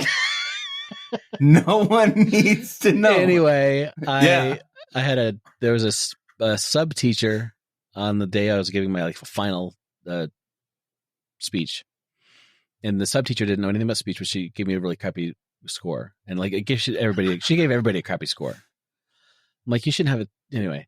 So the teacher came back, and I'm like, everybody's complaining about how horrible their stuff is, and she's like, fine, I'll give everybody an A. Anybody who wants to go to the speech competition this Friday or Saturday, whatever it was, I'll give you an A if you do your speech there. But she didn't tell me that you're supposed to do it. You have to do it 3 or 4 times. Anyway, for different people, different rounds, because I moved up the ranks a couple times, but then one of these guys told me it was a very serious speech. It was very the dangers of something or other, and it was sad statistics and all this kind of stuff. And one of the judges afterwards, he's like, "Hey, really good speech content wise, but you had a total the wrong timing." Like, what? He's like, "You had a comedic timing for a serious speech." He's like, I said, "Oh," he's like, "Stick to comedy, buddy." or something like that. So it's like, I don't know if it's the same way, but the beat to this, the vibe of all three of these movies just is off. It's not scary horror stuff. It's like something else. Yeah. And I don't know. He's not Jordan Peele, who can do comedy like Key and Peele and then do scary stuff as well. I don't know. Enough conjecture. Here's the crap that he did write. Quick review or quick breakdown. So I almost said that it didn't even start off. Well, it started off great. Started off great with this kid who was like the babysitter for that night, last minute babysitter. And look on your face. Sorry. Sorry. I'm going to be quiet and keep on. Here it is. It doesn't matter what my opinion is. This is your review. Go ahead. And he, for some reason, I already didn't like the guy. For some reason, I'm like, I don't like this guy. He's creepy. And so he's playing with the kid. The kid locks him into this hallway closet at the top of the stairs of like a 20-story house. The stairs just kept going up. Couldn't tell when they stopped, but they were really high. Yeah. And when she started showing him around, and it shot up, like the view up from into this. First thing I said to Christy was like, somebody's gonna die off of that thing. It's like foreshadowing. It's Chekhov's staircase. And so he kicks. He is stuck inside this closet. He finally kicks the door hard enough, and he's panicking. He kicks the door hard enough. Knocks and I did not expect this at all. I said to Christy, though, I'm like, before this happened, I said, that little kid is he needs to die. He needs to die. He's a dead. And then he died. He fell down the stair hole thingy and just like splat. I mean, he died hard. Not just splat, okay? That brother bounced. He did, and he landed right on his neck. It showed his neck breaking, and it bounced a lot. And also, you want to talk about perfect timing to come in the house? They just got there, opened the door, blah blah, and I was like, "Oh, right." Snap. Well, right after they heard him say, "I'm going to kill you," it was a comedy death to me because, like, I paused it and laughed because I was like, "This is hilarious." Oh, see, I was like, what? Yeah, because I don't think that this funny, Zach. I'm sorry. The kid bounced, bro. The kid bounced. Did he? I'll have to look at it again. Dude, he bounced. And anyway, that was the best part of the movie. Also, it's a dummy. It's not real. It's not a real child dying. So I'm allowed to laugh at fake kid death, like in Terrifier 3 when Art blew up 75 kids. It was hilarious, dude. Well, that's good because take that for believing in Santa, suckers. It's good to practice. It's good to practice not caring about people. So it's always a good practice. So practice makes perfect, Steve. Anyway, I'm done. Talk about your thing. I'm going to mute my mic now. I thought you were going to say something during this. Will this be a review, Steve? So anyway. The parents opened the door right just in time to hear the kid screaming and the dad, the babysitter saying, "Where are you? I'm going to kill you!" And their son splats and bounces on the ground and bleeds out. And they're like, "Ah!" Then we jump forward a bit of time, and I'm maybe it said what it was on the screen, but I wasn't really paying attention.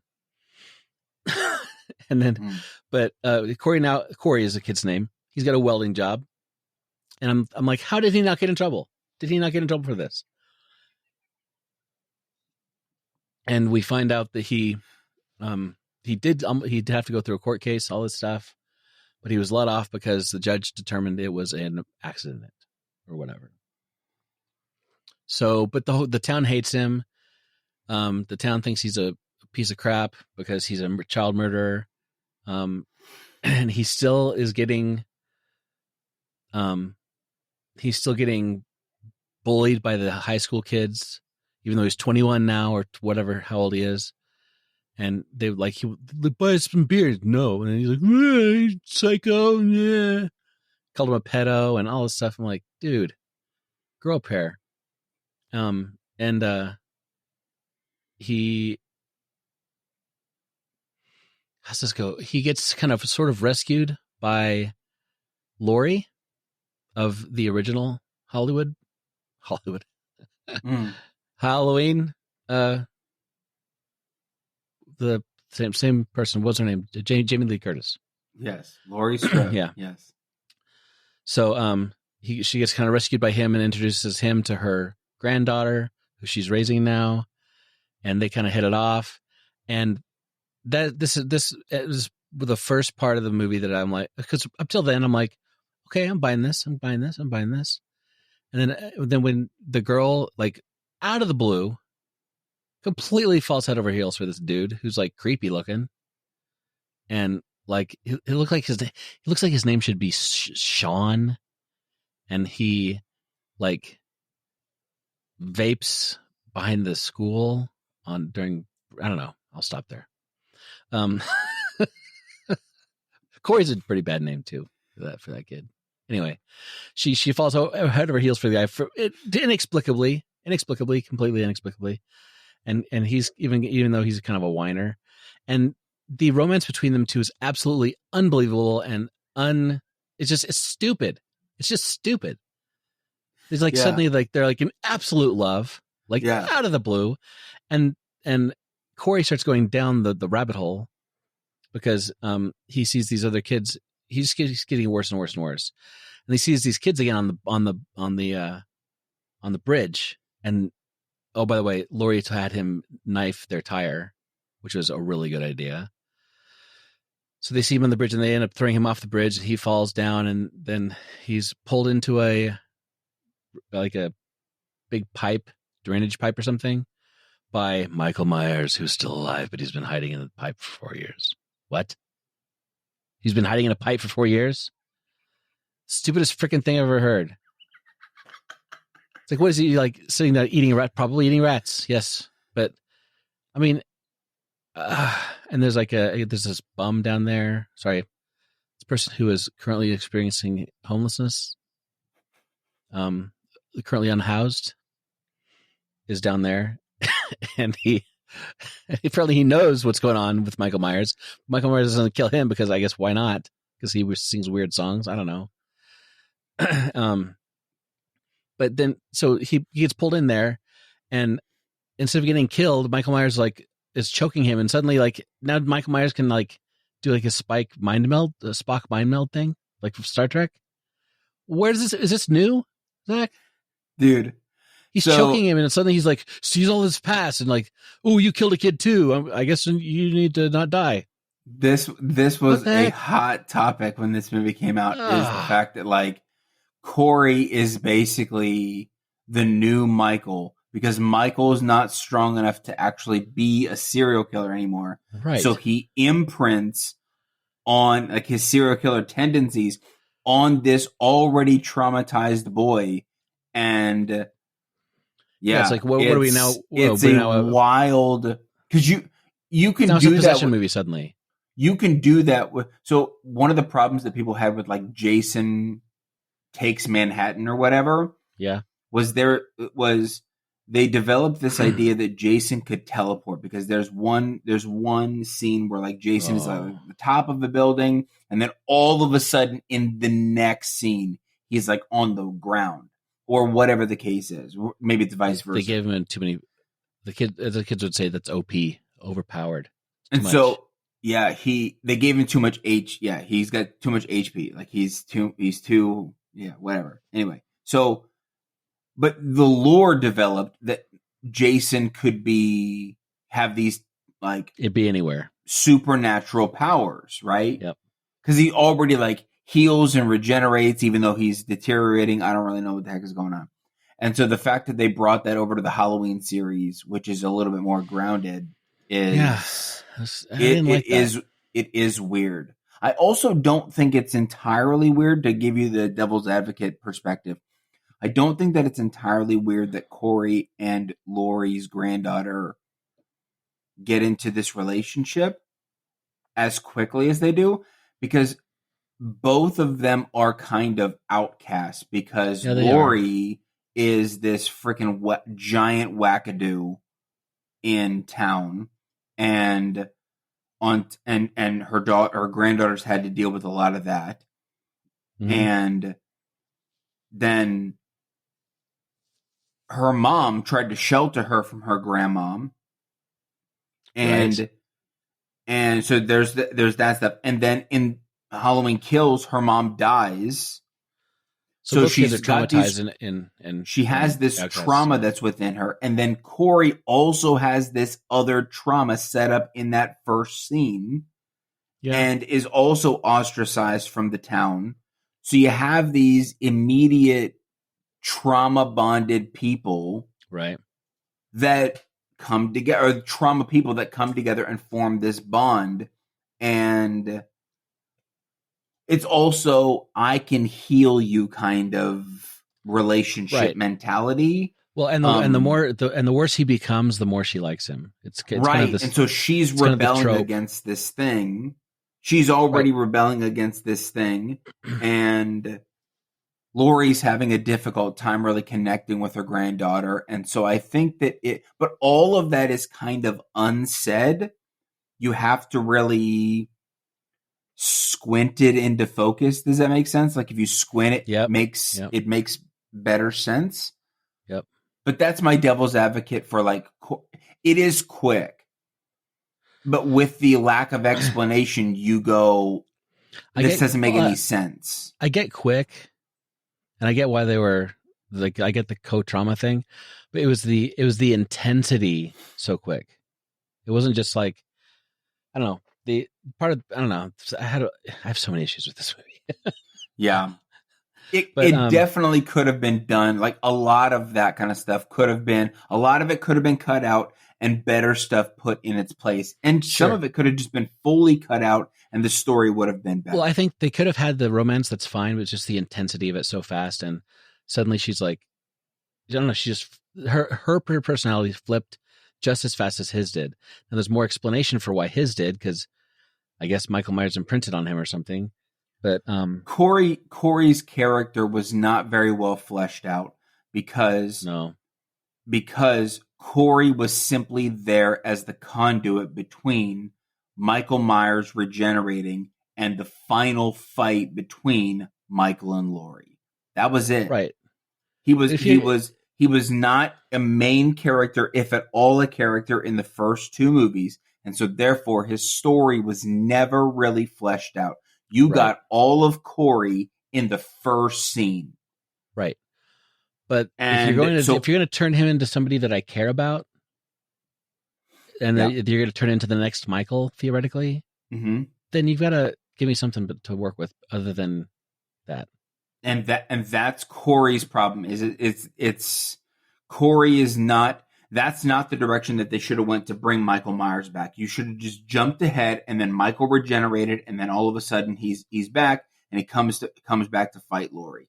But they needed to mix up this love story in there, and it threw everyone, including myself, for this loop of like, what are we doing here? This is a Halloween story, but Michael is barely in this one. You benched Jamie Lee Curtis for the entirety of the second one because she's fully in a hospital the entire time. Right.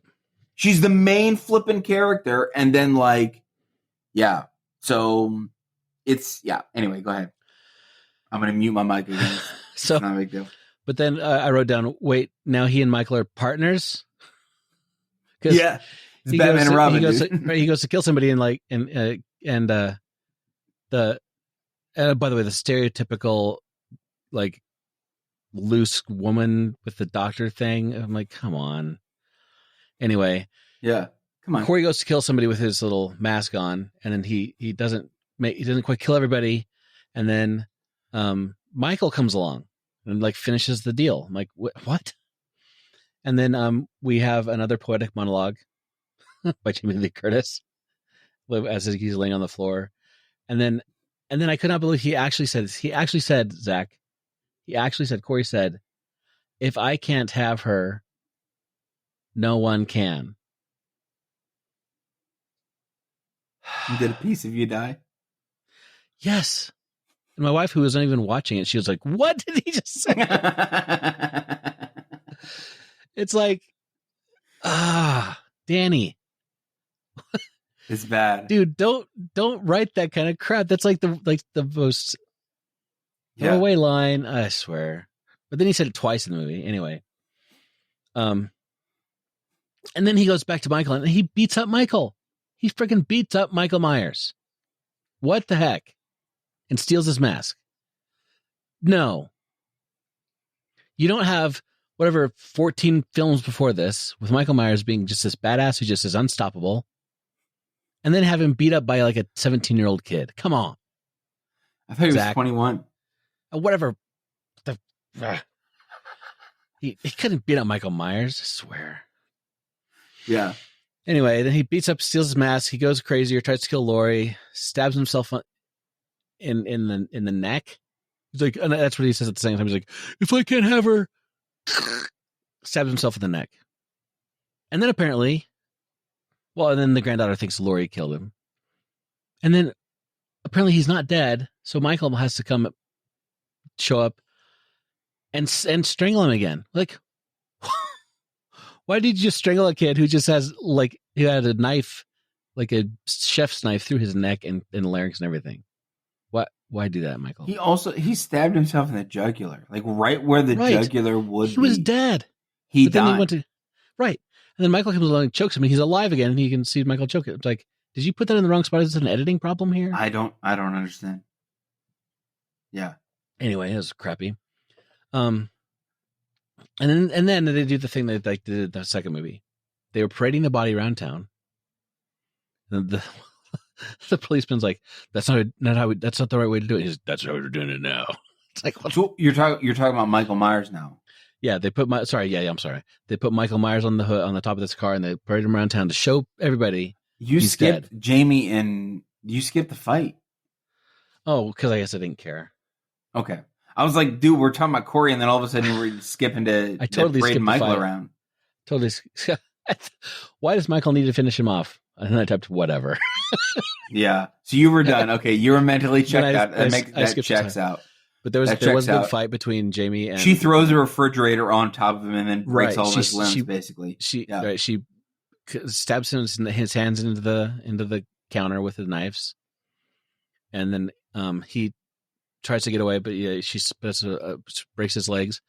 And then the daughter comes along and just, with her hands, snaps his arm in half. What? No. And then he pulls his hand away from, out of the knife, the style of Men. Yeah. that movie. Uh-huh. So his hand is going to be split, but he goes and he grabs her neck and chokes her with the hand that's split in half. That's not possible. No. Anyway, and she ends up killing him, and the cops show up right after that, and they're like, "We're gonna parade the body around town, I guess." So parade the body around town. Well, it's closure for the whole town, right? I know, but it's like but also this is not the way that we should do this. No. And they do take him to the metal grinder thing. That when I saw that in the beginning of the show, I'm like, Christy, it's coming back. Somebody's gonna die in that. I did the exact same thing with Evil Dead Rise. Oh yeah. At the very beginning of the movie, I shouldn't say the very beginning. At the beginning of the apartment, they're in the garage and you see it in the corner. Oh yeah. But the camera lingers on it, and I was like, "That's the kill. That's the one. That's the one. That's the new chainsaw." Yeah, that's the chainsaw. Basically, that's the chainsaw. That's going to come back because that's how it's just foreshadowing. So they just how it's done. Yeah, and that they did the same thing here. But they body surfed his. Oh my word! I'm like, they're crowd surfing his body. Yeah, across the top. They grind him up. Great. Fine. I mean, I don't see how he can come back from that. So, and then Laurie finishes writing her book, and then the end. It's like. I think the problem was that I don't know that this little trilogy that Mr. McBride wrote could have been handled any better at the end, because it was already set up so weird, and with so many, I don't know, it was just a bad trilogy, and the ending kind of reflected that. So 1 star. This is the kind of like,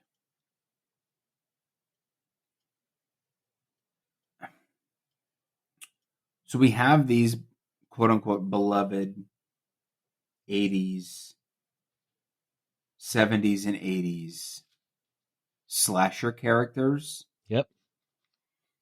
that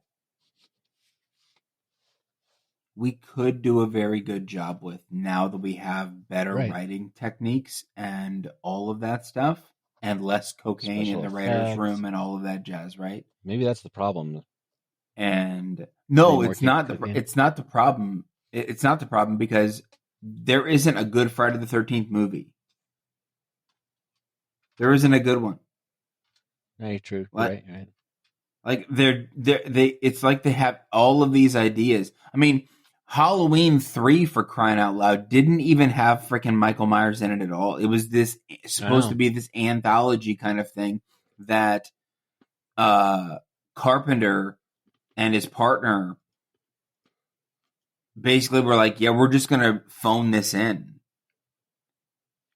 And Yep. And then all of a sudden 4 was technically number 3. Like, you just pick it back up, and then but then everything kind of falls off the rail with the niece, and like, Yep. it makes you wonder why these characters are so beloved. If there ever was a good slasher, you might consider like the 1970s original Halloween to be like a really good one. But the first Friday the 13th was crap. It wasn't even Jason. I think that's why I've never liked slashers, because they never really had good stories. Yeah.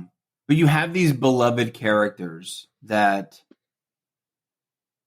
yeah. I mean, and then there's Jason in space and Freddy versus Jason, and like everything is just incredibly kitschy, and so here we are at 2018, and yeah, I don't know if it was just a pandemic that made these movies bad. I don't know if it was because they didn't shoot them in sequential order, so like they didn't shoot them all at once, or I don't know. Maybe they didn't have. Maybe I don't know. I really want to know. It could be that they should have left well enough alone a long time ago. That's another thing. Is that maybe we should simply be done. I think that was the talk around the ending of when this movie came out. Is like, should we just be done with these people? Yeah. Chucky did a good job with the TV series. Yeah. And by good job, I mean it wasn't great, but it being on the Sci-Fi Network worked for how ridiculous Chucky actually is. Yeah. Yeah. So, well, I mean, I think you know how the US, when we have a show that's really good on TV, we like extend it. Like Lost was that way. They had like 3 seasons planned, and they did the first 2, and ABC's like, this is the biggest freaking moneymaker. We want 2 extra seasons, and they're like, what? Yeah. And then like, no, we want 3 now, and so they had to like pad everything together, make it up. But I would really respect the shows from the BBC and the UK in general, because they know when to just stop. They know when to stop. Like the show Sherlock, one of the best TV shows of all time. You're talking about Benedict Cumberbatch, and but there's like three seasons, and there's like 3 episodes per season or something like that. That's it. Yeah, and they were fantastic. They shouldn't have gone on, and I'm glad they didn't. So yeah. Well, let's move on. We should be done. We should be done with these. But here's the other thing: is like, because it was not satisfying, somebody out there is going to wait 10 years or 5 years and however long or whatever, and then write a better script and go, we're going to give Michael his dues, and we're going to completely retcon what David Gordon Green did. Yep. Yeah. Well, that's the thing about like all those movies. There's so many branches. Yeah, Halloween does that. There are at least 4 or 5 different. Yes. There are at least 4 or 5 different branches off of the original. Yeah, with like Rob Zombie and all that stuff. Yeah. Well, let us move on to bigger and better things and new movies for next time.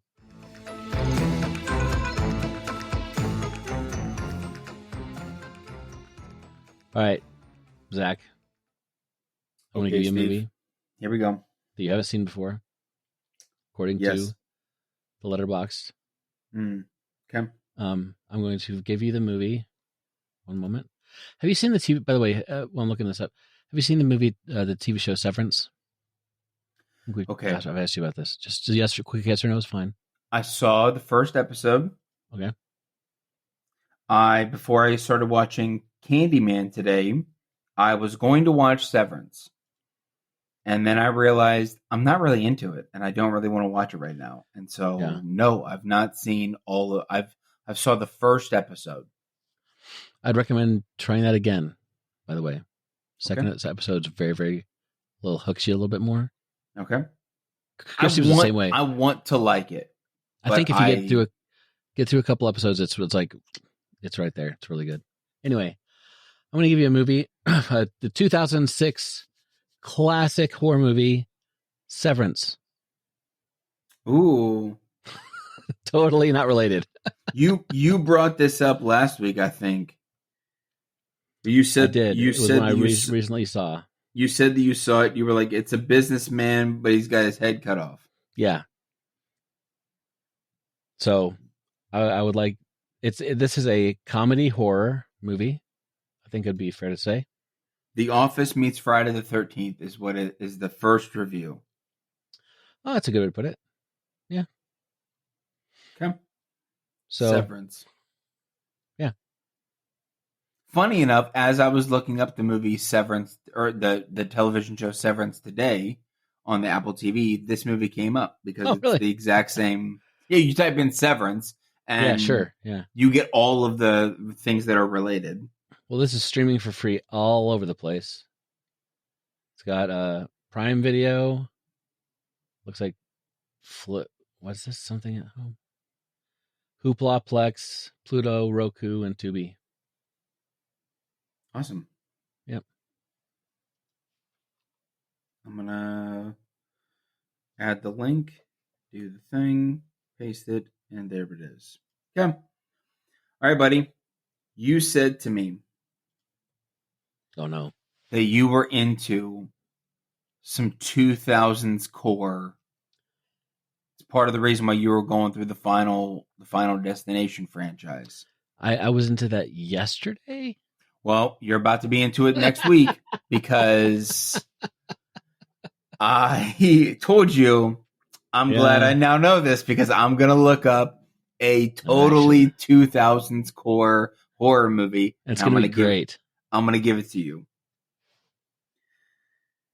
Your movie is from the year of our Lord 2005. Right in the middle of the 2000s. Yeah. I was a junior in high school. Okay. This movie in Germany. This movie is on your want to watch list. So I don't want to hear any crap about it.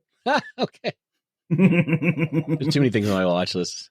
Yeah. Oh, I don't like this laugh. Listen. That's your devious laugh. I understand. I either have the Pillsbury Doughboy laugh or I have just an evil in my lair laugh. I got 2 laughs. That's it. This movie is called House of Wax. Oh, okay. This is I'm looking forward to this. I've heard it's good. This movie's called House of Wax. All right. I heard that it's a remake. I've given it a half a star, just so we're on the same page. Okay. I saw this movie when it came out. I probably should rewatch it just to keep up with it, but I can't imagine it's going to get any higher. Well, Mr. Mike Flanagan did not like it. Are you basing a lot of Absolutely. I'm just turning my Our brain Lord over to and Mike Savior Flanagan. Mike Flanagan is. You're basically like, well, okay, Mike didn't like it, so therefore I might not like it either. No, I've liked several things that he didn't like. So. Okay. I'm my own man. I think I'm almost positive that this is a remake of the Vincent Price movie. I need to watch 1953. Yeah, I Vincent Price is genuinely one of my favorite. He's one of my favorite horror people, and I got a lot of his movies in my watch list, and I need to go through them. Yeah, I should watch it. Yeah, so House of Wax. There you go. House of Wax. Pray, slay, display, buddy. That's it. That's what it says. Pray, slay, display. If forget live, laugh, love, dude. If that's not a sign in your house, pray, slay, display. Come on. You're not living. You gotta, if you love horror and you don't have that sign in your house, I say that as a person who does not have that sign, I should make one. You don't have to say that because now people know you don't have one. I mean, I do have one. Yay. I like how the 1953 House of Wax, the title is, "You've never been scared until you've been scared in 3D." Yeah. Okay. You do realize that like actual life is 3D. So. Yeah, but movies are 2D, and so the fact that it's 3D is like, whoa. I want to see it even more, knowing that they did 3D elements. In 53? Because I always want to see what because they throw to the camera so much. Yeah. Yep. All right. Well, I need to head out, or I'm going to wet my pants. Okay. Well, I will see you later then. Okay. Signing out for this week from the top of the hill. I don't know what I'm saying. I'm losing my mind. Okay. Signing out. Yep. Signing out. See ya. All right, listeners. That's a wrap for another episode of Horrors Yet Unseen. Thanks for joining us. And we'd love for you to become part of the conversation. Just drop us a voicemail at 1-216-202-5495 or email us at horrorsyetonunseen@gmail.com. And keep up with the latest by following us on Instagram. That handle is at horrorsyetonunseenpod. We'd also appreciate it if you like and review our show on Apple Podcasts or Spotify. Your support means a lot to us. See you next time.